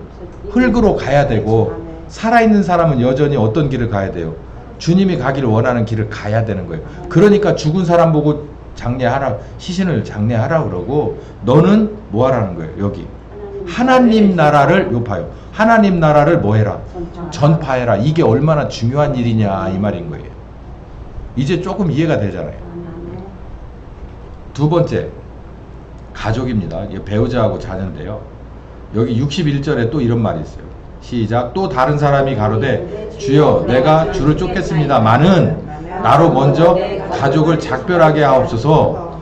예수께서 이르시되 손에 쟁기를 잡고 뒤를 돌아보느냐 하나님 나라에 합당치 아니하니라 라고 했어요. 이게 똑같이 9장에 연결되는 얘기거든요. 세게 나오시네. 근데 이게 맞는 말인 게요. 여기 보면 죽은 사람은 이제 다른 세상 사람이기 때문에 아 그거 이해하겠다. 그래 뭐 어차피 시신은 잘 모시면 되는 거지. 이렇게 생각하면은 이제 여기서 관계가 끝나는 거구나. 살아있을 때까지가 유효하구나. 근데 배우자와 자녀는 이것도 이제 만약에 누구 하나가 이제 먼저 죽으면 여 위에 하고 똑같은 상황이 되지만 그렇지 않으면 멀쩡히 눈 뜨고 같이 호흡하면서 같이 사는 상황인 걸 말해요. 그랬을 때 어떡하냐. 그러니까 다른 사람에게 주여 내가 주를 쫓겠습니다. 그렇지만 지금은 좀 그렇고요. 나로 먼저 내 가족을 작별하게 하옵소서라고 하니까 작별이 뭐냐면 그냥 안녕 나 이제 예수님 따라간다 안녕 이걸 한다는 얘기가 아니에요. 이게 아니고 그게 아니고 여기 보면 예수님이 뭐라고 하냐면 손에 쟁기를 잡고 뒤를 쳐다보는 것이 하나님 나라에 합당치 않다. 그러니까 너는 선택을 해라 이거예요. 응? 어떤 것이 우선이냐라는 것을 선택을 해라. 응? 그래서 하나님 나라 우선인지 아니면 이 세상에 있는 네 가족이 우선인지를 정확하게 선택을 해라. 그 얘가 손에 쟁기를 잡고 손에 쟁기를 잡았다면 무슨 일을 할까요? 밭일이나 논일을 하는 사람이죠. 그런데 뭐를요? 아니 손에 쟁기를 잡았으면은 밭을 쳐다보고 작물을 쳐다봐야지 왜 뒤는 왜 쳐다봅니까? 뒤는 왜 쳐다볼까요? 누가 부르니까 어? 아버지 여보 그러고 부르니까 뒤를 쳐다봐요. 그러면은 밭일은 언제 합니까? 그 얘기를 하는 거예요. 넌 이것도 아니고 저것도 아니네 이거죠. 이건 무슨 얘기냐면 뒤에서 불렀는데 쳐다봤는데 아무도 없어. 근데 또 막 하다 보니까 뒤에 쳐다봤는데 애들이 부르는 것 같아요. 또 쳐다보니까 아무도 없어. 누가 부른 걸까요? 사탄이 하는 짓이죠.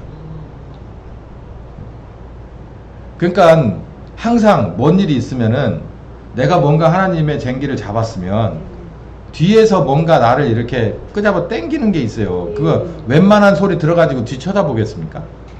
아니죠. 여기 보니까 가족이 뒤에서 뭐라고 얘기하면 한 번쯤은 쳐다볼 수 있어요. 그걸 말하는 겁니다, 이게. 예?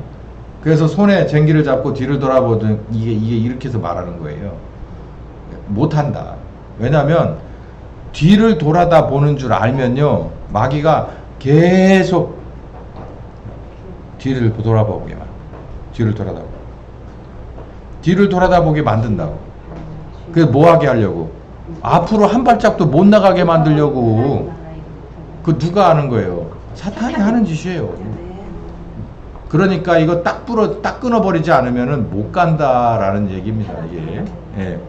딱 끊어버리지 저희 않으면. 하실 말씀이신가요? 네. 못 간다는 얘기예요. 왜냐면 알고 지금 사탄은 덤벼드는 거예요. 네 아킬레스건이 자식이야? 그러면 자식을 꼭 그 앞에다 놔줍니다. 그래서 정신 못 차리게 만들어요. 그래서 나중에서는 이것도 아니고 저것도 아니어서 자기 스스로가 자기를 실망하고 절망해요. 그래서 이제 뭐 낙담하게 되죠. 그래서 스스로 주저앉아 버려요. 그런 사람이 어디 한둘이 아니에요. 선교사님들 선교 나갔잖아요. 사명 자식들이 너무 자살해서 중국으로 들어왔어요. 아무튼 그러려면 여기 보니까 부모도 문제도 있고 자녀 문제도 있고 처 문제도 있고 한데, 이런 걸 언제 훈련 받아야 되냐면 사역지로 보내심을 받기 전에. 아멘. 그러니까 제가 아까 말씀드렸잖아요. 이게 다 마스터가 안 되면, 이게 체크가 안 되면 보낸다 안 보낸다? 안 보내. 근데 왜 나가 있어? 지 스스로 기어 나갔으니까 그렇지. 보내지 않았는데 지 스스로 기어 나갔으니까 그렇지. 나갔으면 그러니까 보내심을 받아서 나갔으면 그런 일이 만약에 뒤에 있어도 어떻게 해야 돼요? 내가 다 경험을 해봤잖아요. 경험을 해봤죠. 여기 아까 얘기했잖아. 죽은 자들에게 죽은 사람 장사하게 하라는 것을 제가 비밀을 알려드렸고, 여기 이것도 마찬가지예요. 이것도 지금 여기 말로만 설명하는데, 마태복음 6장 30절에서 33절에 뭐라 그랬습니까?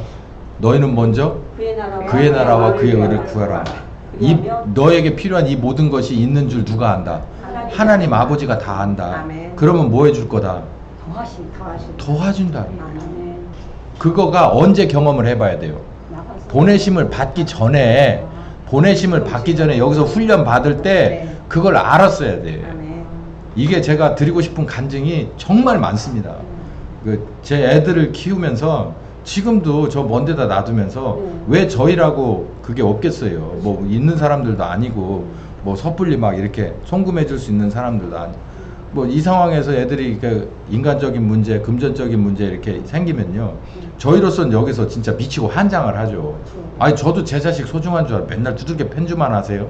소중하니까 때린 거고, 안아줄 때는 뜨겁게 안아주는데요, 그런 문제가 있을 때는 얼마나 힘들겠습니까? 전들 정말 이걸 사역을 해야 되나 말아야 되나 생각이 왜 없겠어요, 전들. 그런데 경험을 해봤죠. 내가 쟤들이 저런 필요로 인해서 곤고하다 해서 내가 이거를 다 정리하고 쟤네들에게 가서 당장 그 앞에 놓여 있는 장애물을 힘을 합쳐서 걷어내는 것이 옳으냐, 아니면 내가 이 길을 묵묵하게 걸어가는 것이, 저기서 저렇게 어려움이 있다 하더라도 내게 맡겨준 하나님의 일을 하는 것이, 그게 오히려 하나님의 손을 저쪽으로 보낼 수 있는 방법이냐를 저는 알아요. 어떤 거가 가야 될까요? 제가 가서 이 작은 손으로, 늙은 육체가 가서 해줄 수 있는 것보단 하나님의 손이 저쪽으로 가는 게 훨씬 더 나을까요? 그게 낫죠. 두 가지로 나아요. 내가 가서 돕는 것보다 액수가 커요. 캐파가 크고, 그리고 두 번째는 아버지가 이렇게 해서 일을 해서 자기가 조금 그 당사자, 우리 애들 입장에서 마음도 상하고, 무슨 뭐 그거 보고 무슨 키드라 그래, 무슨 뭐 패스터 키드, 뭐 PK, 뭐 MK, 그 지들끼리 그런다며, 그 무슨 뭐 트라우마가 있네, 무슨 개소리들을 하고 앉았는데, 우리 애들은 그런 거 없어요. 우리 애들은 알아. 우리 아버지가 한국에 가서 저렇게 목회를 엄마하고 잘 하고 있어야 내가 여기서 축복받는다는 걸 알아요. 걔들은 그걸 경험을 해봤기 때문에.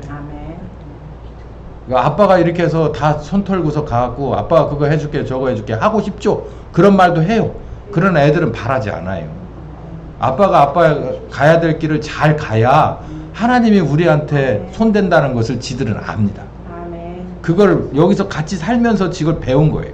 아멘. 그렇기 때문에 거기 나와서 고비가 있어서 서로 힘들어서 전환을 하지만 결국은 내가 넘지 말아야 될 선은 알아요. 왜냐하면 내가 넘지 말아야 될 선을 넘으면 하나님이 저기에 간섭을 못하기 때문에 안타깝지만 그 선에 서서 기도하는 수밖에 없죠. 그럼 응답은 뻔하죠. 네가 먼저 그의 나라와 그의 구래. 그러면 믿어. 그러면 내가 알아서 할 테니까. 그러면서 하나님이 이렇게 할 거니까 너 하나님 은혜 받을 수 있도록 네가 할 수 있는 최선을 여기서 다 해야 돼. 이렇게 우리는 조언을 해주는 방법밖에 없어요. 그리고 쟤들이 납작 엎드리면 하나님은 반드시 그쪽에 가서 일하십니다. 그걸 한두 번 경험해 본 게 아니에요. 그러니까 이제 가면서 여기 지금 쟁기를 두고 뒤를 돌아다보긴 하지만 그렇다고 해서 쟁기에 있는 걸 이거 놓고 가지는. 놓고 가서 해결될 문제가 아니라니까. 오히려 일이 커져. 커져. 내가 내 길을 가야 하나님이 저기 가서 하나님스럽게 일을 해요. 제 둘째 애가 이 치과 치료를 받으면서 이 바늘을 삼켰었어요. 엄마. 예전에 이게 아장아장 걸어 다닐 때 그 3.5cm 기억도 안 잊어버려요. 저기 여기 있는 용천치과 원장이 그 짓을 저질렀어요. 그랬는데 그때 하여간 다 빼고 그리고 나서 이제 이걸 수술로 꺼내야 될지 뭘 해야 될지 오늘 저녁 때 이제 애가 아프다고 뒹굴면 데리고 나와라. 그래서 을지병원에다가 수술실을 예약을 해놓고 그리고 나서 그날 저녁 때 제가 진짜 어떻게 해줄 수도 없는 상황에서 이제 애는 이제 엄마가 끌어안고 자고 이제 잔다고 누웠지. 뭐 잠이 오겠습니까? 애야 이제 막 하루 종일 병원에 시달렸으니까 그냥 쓰러졌고. 그 이제 나는 이제 베란다에 나와가지고 그때 원룸에서 살 때 베란다에 나와서 그 이렇게 물통 이렇게 내려오는 물 배관 있잖아요. 그걸 붙들고 무릎을 꿇었어요. 근데 하나님이 그러더라고. 야, 어떡할래? 응? 네가 계속 붙들고 있으면 내가 손 놓고 네가 손 띄면 내가 잡고. 아멘. 그걸 저한테 얘기를 하시더라고요. 그래서 제가 해줄 게 없습니다. 제가 손을 놓겠습니다. 그러니까 뭐라 그러냐면 놓을 거면 정확하게 놔. 놓는 척만 하지 말고. 근데 그놈은 저에게 아픈 손가락이에요. 그래서 어떻게 해요? 살려야 되는데 놔야죠.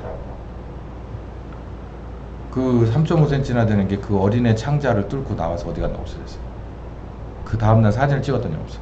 이거는 우리 교회 지금 정림교회 출신 교인들이 다 알아요. 그때 다 경험한 일이니까. 없어졌어. 지가 똥을 쌌는데 똥으로 나와 없어진 것 같아요. 그래서 그 다음에 머리끝에서 발끝까지 이제 예배를 마치고 2부 예배 끝나고 나서 을지병원 가서 사진을 찍었거든요. 그게 없어. 없어. 지금까지 없어. 지금까지 사진을 찍어봐도 어딨나 없어요. 그러니까 지가 똥을 한번 쌌는데 우리가 그 똥을 이렇게 헤집어 보질 못했어. 그래서 물을 내리는 바람에. 근데 어쨌든 그 예배를 끝나고 같이 간절히 기도하고 가가지고 보니까 없어졌어요. 저가 이제 뭘 배웠겠어요? 저는 조금 그런데 되게 민감해요. 이렇게 복기를 잘하거든요. 아, 하나님이 분명히 내게 그러셨구나. 제안을 한 거다. 네가 손을 놓으면 내가 잡고. 그 하나님이 이거예요. 나라고 하는 사람을 사역자로 전도사 때니까 사역자로 기르려고 하면 그게 아픈 손가락이기 때문에 그 약점을 가진 놈이기 때문에 그놈 때문에 전전긍긍 할 거 아니야. 내 성격이 원래 그런 성격이거든. 그러니까 어려서 아예 그거를 저한테 가르친 거예요. 네가 놓더라도 얘가 혼자 걸어가는 거 아니다. 누가 있다. 내가 붙잡고 간다. 걱정하지 마라. 네 새끼 내가 붙잡고 갈 테니까 너는 내 일을 시키는 일을 해라. 그거예요.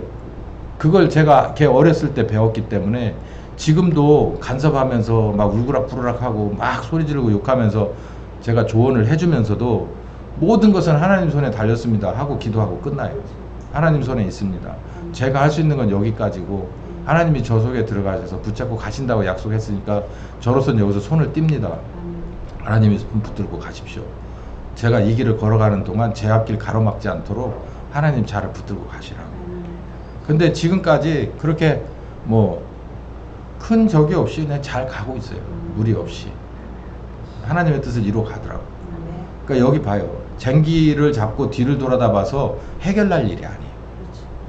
하나님이 해결해야 돼요. 그러니까 내가 하나님 일을 해드리면 하나님은 내 뒤를 봐주더라고요. 아멘. 그래서 하나님과 나는 파트너 관계예요. 음. 내가 하나님 일을 아주 작은 걸 해드리면 그 하나님은 내 뒤를 맡아줘요. 그 내 뒤가 뭐겠어요? 가족이죠, 가족. 내가 맡겼으니까 하나님이, 내가 믿고 하나님이 내게 사역을 맡기셨잖아요. 그러니까 그 믿음을 소중하게 생각해서 성실하게 걸어가면 내가 믿고 맡기신 그 사역을 성실하게 가는 걸 보고서 하나님이 내 뒤도 성실하게 맡아주신다는 거예요. 그게 바로 마태복음 6장 30절. 그거를 언제? 사역자로 발령받기 전에 경험을 해야 된다는 거예요. 그래야 중간에서 경험하고 훈련받기에는 그거는 데미지가 너무 커. 본인도 그렇고 가족도 그렇고 교회도 그렇고. 교회가 가장 어려움을 당하죠. 자기 목숨 문제 봅시다. 요한복음 12장 23절에 26절에 아까 말씀드린 그 정보 요원들 얘기 나오고 거기에요.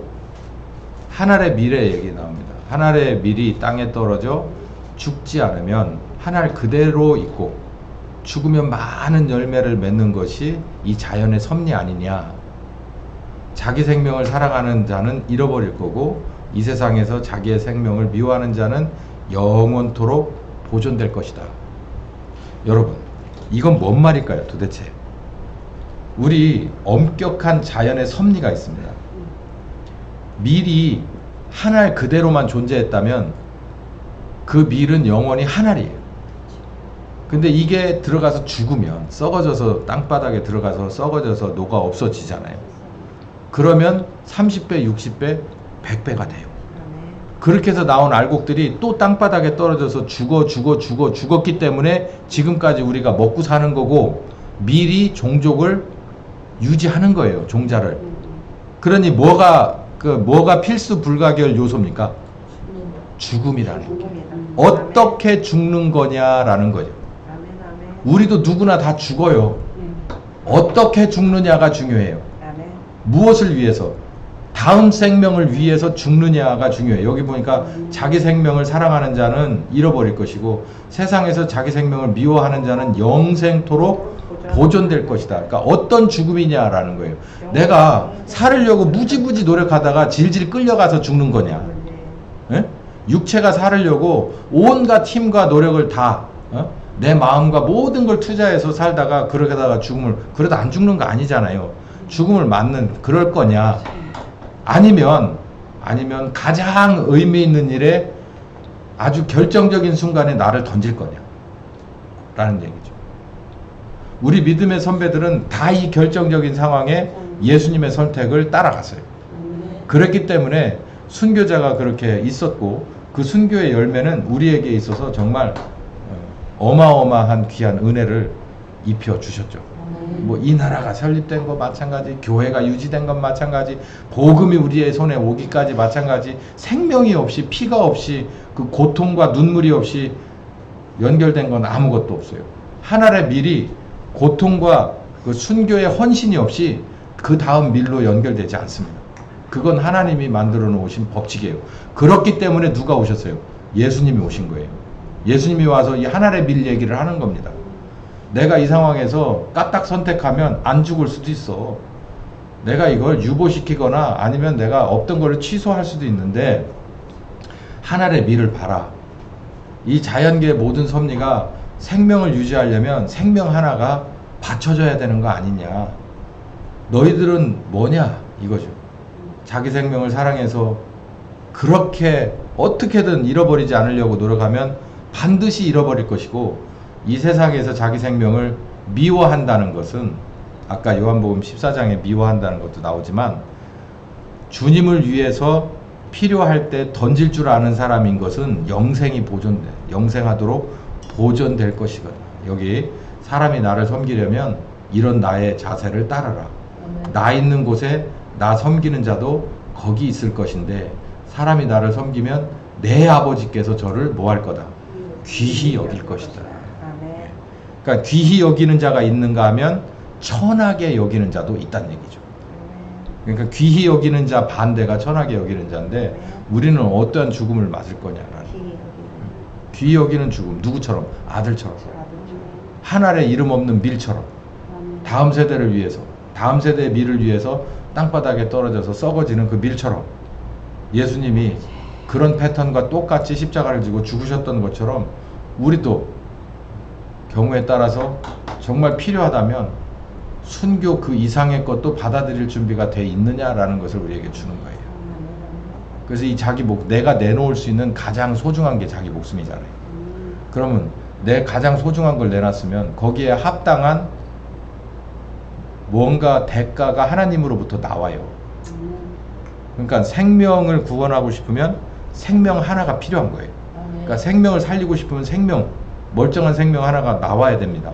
그래서 구약의 제사는 항상 피의 제사였었어요. 짐승의 피의 제사. 그게 신약의 예수님의 피의 십자가의 예시죠. 그래서 예수님이 십자가를 지신 것처럼 그러니까 우리가 구원받아가지고 삼박자 축복 잘 받고 벽에 똥칠할 때까지 살다가 뭐 고손, 조손 뭐 다 보고 그러고서 살다가 천수를 누리고 죽으면 그게 축복이 그 뒤로는 천당 간다? 제가 아주 저속한 언어를 써서 죄송한데 믿는 사람의 99%가 목사, 성도 할 거 없이 다 그걸 바랍니다. 다 그걸 바래요. 근데 성경은 그렇게 말하고 있지 않아요. 죽음을 두려워하면 그거는 하나님 예수님 제자가 아니라는 거예요. 그러면 우리에게 복음이 전해질 때까지 그 진짜 엄청 정말 소중한 그 젊은 선교사들의 피는 어떻게 하면 좋습니까? 그러니까 이게 어디서 완성돼 갖고 나가야 된다고요? 이 자기 목숨 문제도 보내심을 받기 전에 여기서 다 훈련 받고 나가야 돼요. 그러니까 우리 교회는 선교사를 우리 교회에서 파송을 하게 될 텐데 이 문제가 다 해결돼야만 나갑니다. 제가 체크를 하는 건 아니고요. 성령님이 체크를 해야만 내보내요. 거기에 따른 제반 이 과정은 제가 매니지를 하겠지만 성령님이 이걸 말씀대로 다 체크를 해서 내보내요. 그러면 어떤 상황이 벌어질까요? 아버지 뜻대로 되겠죠. 아버지 뜻대로. 아버지 뜻대로 돼요. 계획대로. 그래서 이런 사람들에 대해서 제가 항상 이렇게 좋은 본보기로 되는 게 모라비안들이 그 선교 나갔던 그 패턴을 제가 말씀드리는 거예요. 모라비안들은 한 5가정이 뭉치면 한 가정을 기도해서 보냅니다. 선교지로. 가장 어려운 곳으로 보내요. 대부분 미국의 신대륙에 개발되기 전에 거기 무법천지였을 때 그쪽으로 선교사들을 많이 보냈어요. 모라비안. 한 5가족에서 한 교정을 보내서 4가정이 그 사람들을 이제 지원을 합니다. 지원을 해요. 그러다가 소식이 이렇게 간간히 오다가 안 와. 그러면 이제 죽은 거예요. 그러면 또 기도하고 또 다른 가정이 또 거기 들어가요. 들어갈 때 어떻게 들어가냐면 물론 여기서 돈이나 뭘로 이렇게 지원을 해서 보내주기도 하지만 그 사람들은 거기에 딱 맞는 기술을 배워갖고 갑니다. 뭐 옷 짓는 거 아니면 뭐 나무로 뭐 가구 만드는 거 이런 거를 다 배워갖고 엄마가 배우고 아빠가 배우고 또 이렇게 해서 가족을 다 데리고 들어가요. 그래서 도와주기도 하지만 그런 상황이 안 됐을 때는 본인들이 거기서 그냥 꾸려 나가는 거예요. 그러다 뭐 10중 8구는 이제 복음 전하다 죽겠죠. 그러면 또 보냅니다. 그 숫자가 그 공식적으로 집계되진 않았지만 그 숫자 중에서 그냥 몇몇이 누구를 감동시켰냐면 웨슬레를 감동시켰어요. 그래서 웨슬레는 공부한 그 바울과 같은 사람이잖아요. 그래서 교단을 하나 만들었죠. 감리교가 지금은 저렇게 개판 5분 전이지만 감리교의 처음 시작은 아주 뜨거운 성령님의 그러니까 감리교의 그 마크를 보면 횃불이잖아요. 불이에요. 불. 성령 불입니다. 그런데 이제 지금 이제 대한민국에 와서 감리교는 완전히 개판이 돼버렸죠. 자유주의 화신이 돼버렸습니다. 어쨌든 처음에 시작은 그랬어요. 그 모라비안들처럼 우리도 선교사를 만약에 내보내게 되면 성령님이 이 말씀대로 다 해서 내보낼 거예요. 그렇게 되면 선교사는 땅끝까지 가기로 작정한 사람이에요. 땅끝은 순교거든요. 그렇게 하기로 작정한 사람들이 이제 가족을 이루었으면 가족이 나가는 거고, 혼자 나가야 될 상황이면 바울처럼 혼자 나가는 거고, 뭐 여기에 있는 우리라고 뭐 다른 건 없어요. 우리들 중에서 만약에 누구에게 이제 비전을 보여주시면 이 과정을 이제 특별히 우리가 이제 다시 점검받고 성령님 점검해서 이제 내보내야 된다. 그럼 우리가 나름대로 도와야 될 걸 최선을 다해서 도와주고, 또 거기서 그런저런 상황까지도 우리가 도움을 주어도 받을 수도 없는 상황이 된다면 그곳에서 이제 젖어들어서 스며들어서 또 성령님의 인도를 끝까지 받을게끔, 그 정도 준비되지 않으면 파송가요. 그래서 지난번에 그 어딥니까, 아프가니스탄에서 그 샘물교회 얘기가 참 많았잖아요. 저도 그때 참 아쉬움이 많이 남았어요. 그때가 제가 교회 개척한 초창기였습니다. 2005년에 개척했을 때, 그때 2005년쯤에 사고가 났거든요. 그때 제가 참 아쉬움이 많이 남고 느낀 게 너무 많았어요. 그래서 우리는 한 팀을 보내더라도 정확한 팀을 보낸다. 이걸 가지고 지금도 기다리고 있는데 어떻게 될지 모르겠어요. 아직도 한 팀도 없어. 예, 종합 정리합니다.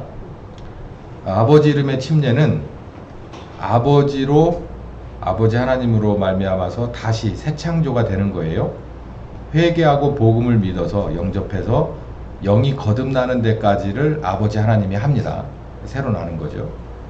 아들 하나님의 침례는 아들로 다시 나기라고 볼 수 있는데, 자기를 부인하고 자기 십자가를 지는 순종을 배우는 겁니다.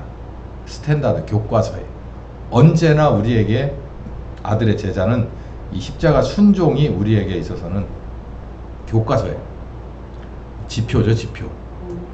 근데 이것을 누가 가르치시냐면 성령 하나님이 오셔서 가르치고, 가르친 사람들을 최종적으로 사역자로 다시 간추려서 이제 사역의 일을 땅끝까지 이르러 가게 되면 이게 아버지의 뜻대로 되는 겁니다. 이게 아버지의 뜻이에요. 이 3단계가. 그래서 아버지의 뜻대로 돼야만 주여 주여 하는 자가 아니라 아버지의 뜻대로 되는데 천국에 들어간다 하는 말씀이 바로 이 말씀이에요. 이 아버지의 뜻대로 어디까지? 죄인이 회개하는 데서 출발해서 증인이 되는 데까지, 땅끝까지 순교의 제물이 되는 데까지, 여기까지 가게끔 하는 게 아버지 하나님의 구원 계획 A부터 Z까지 이렇게 되는 겁니다. 네, 그래서 이제 침례에 관한, 아버지 아들과 성령의 침례에 관한 얘기는 여기까지 이렇게 해서 다 해드렸습니다. 질문 있으시면 하시고. 질문 있으시면 하시고. 나만 없어요. 공부도 못해서 나만. 근데 목사님 너무 좋았어, 너무 좋았어. 다음 시간에는 아브라함에 대해서 읽어보세요. 아브라함은 창세기 목사님 카톡 주세요. 제가 이제 쭉 한번 읽어보고 올게요. 예, 일단 아브라함은 창세기 12장에서 네. 21장, 22장까지를 읽어오시면 됩니다. 그게 성경 본문은 거기고요. 12장에서 예, 22장에 예. 그리고 이제 본문은 거기까지고 한 10장 정도 되죠? 12장에서 22장이니까. 10장이요. 10장 정도. 그게 이제 본문이고, 네. 거기에 관해서 이제 그 CBS 성경 동화는 이제 잘 찾아서 여러분들한테 링크를 걸어 드릴 테니까 그거 뭐 이렇게 보셔도 되고, 또 읽을 수 있는 시간이 되시면 한 10장 정도밖에 안 되니까 아브라함 읽어 오시면 그 다음에 이제 아브라함 얘기를 좀 깊게 파볼 겁니다. 인물로 좀 들어갈 생각이에요. 예, 아까 질문 하시려고 했던 거. 신내교에서는 예. 그 성령 침례라고 하잖아요. 예, 예. 성령 침례. 예. 근데 그냥 일반 교회에서는 성령 세례. 예. 이제 그러면 신내교에서는 성령 충만 이 단어를 쓰시나요? 충만이라는 단어 쓰죠. 이게 이제 어떻게 다르냐? 침례는요, 그러니까 제가 세례와 침례를 이제 이렇게 비평하면서 말씀드렸을 때 있죠. 침례는 의미 자체가 물 속에 잠겼다가 다시 나오는 게 있잖아요. 예수님으로. 예, 그게 왜 침례를 굳이, 그때도 세례할 수 있었죠. 근데 왜 침례를 했을까요? 거기에는 에센파라고 하는 데서의 전통도 있었지만, 그 침례라고 하는 의식은 에센파 그 옛날에 예수님 이전에 그 이렇게 소외되면서 자기네들 스스로를 가둔 수도원과 같은 그런 사람들의 씻는 의식 가운데서 온 건데, 그걸 왜 했냐면 더러운 것을 씻어낸다는 거예요. 씻는 의식이에요. 그래서 자기의 죄를 씻고 걸어가신 하나님 앞에 나간다. 그거를 침례 요한이 그 공동체 사람이었는데, 그 사람이 나와서 이제 하나님의 계시를 받고 뭘 전하냐면, 아들 하나님이 오시기 전에, 그리스도가 오시기 전에 너의 잘못된 것을 회개하고, 그리고 이 물에서 침례를 받음으로 너희들은 그분 앞에 나갈 준비가 되라.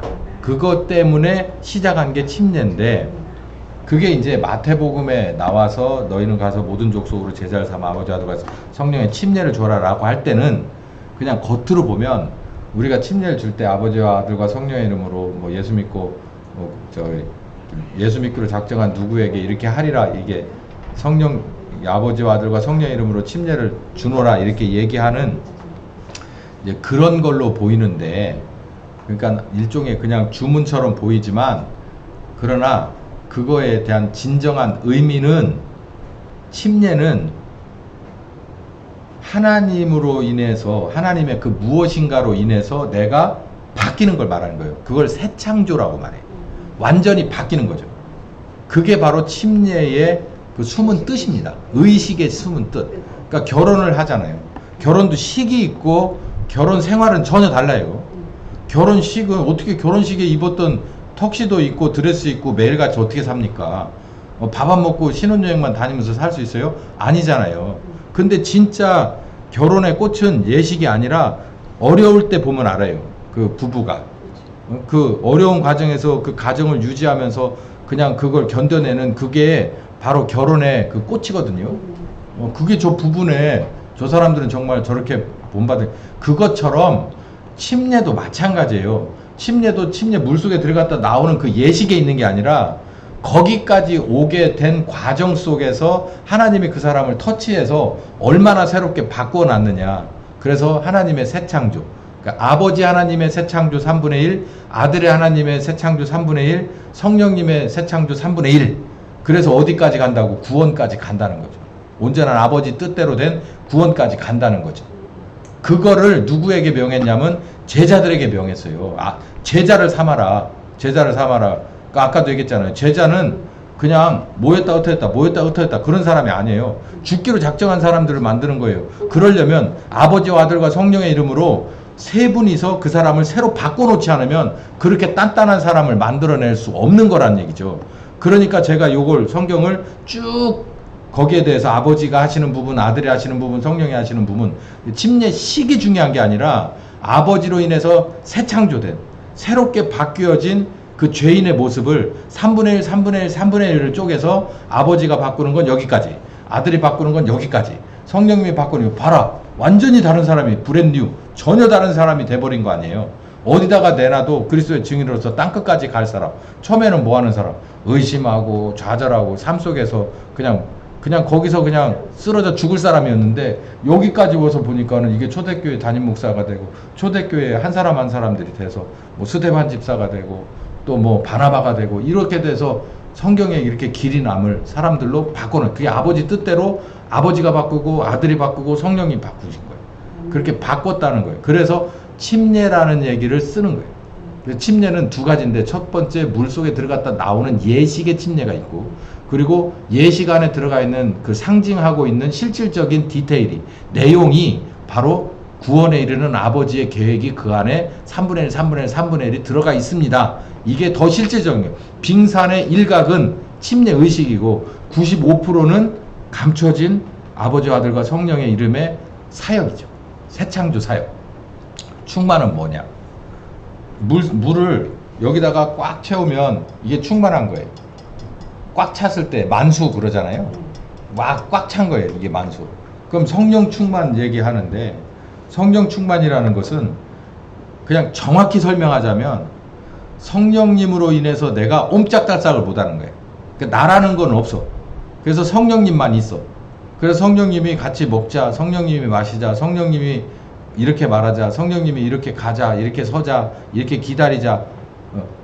근데 나는 없어진 것 같지만 성령님 안에서 내가 하나 되어서 둘이 유기적으로 샴쌍둥이처럼 딱 붙어가지고 떨어질래야 떨어질 수 있는 한 세트가 됐을 때 그걸 충만이라고 하는 거예요.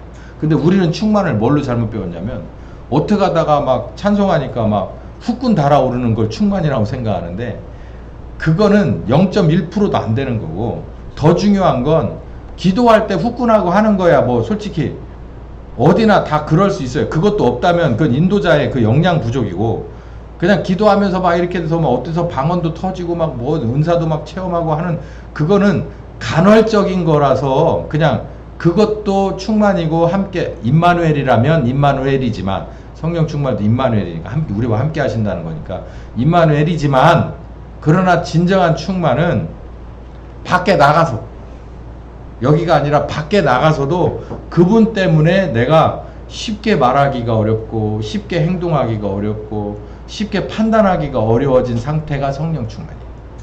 그게 사도행전 2장 1절을 읽어보세요. 네네.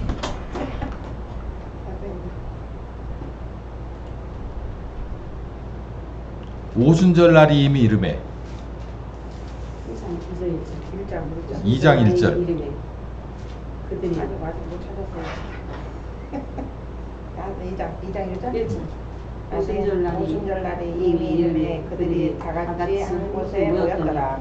후련히 하늘로부터 급하고 강한 바람이 같은 소리가 있어 그들이 완전히 온 집에 가득하며 마치 불의 혀처럼 갈라지는 것들이 그들에게 보여 각 사람에게 하나씩 임하여 있더니 그들이 다 성령의 충만함을 거기 충만 나오죠. 충만. 네.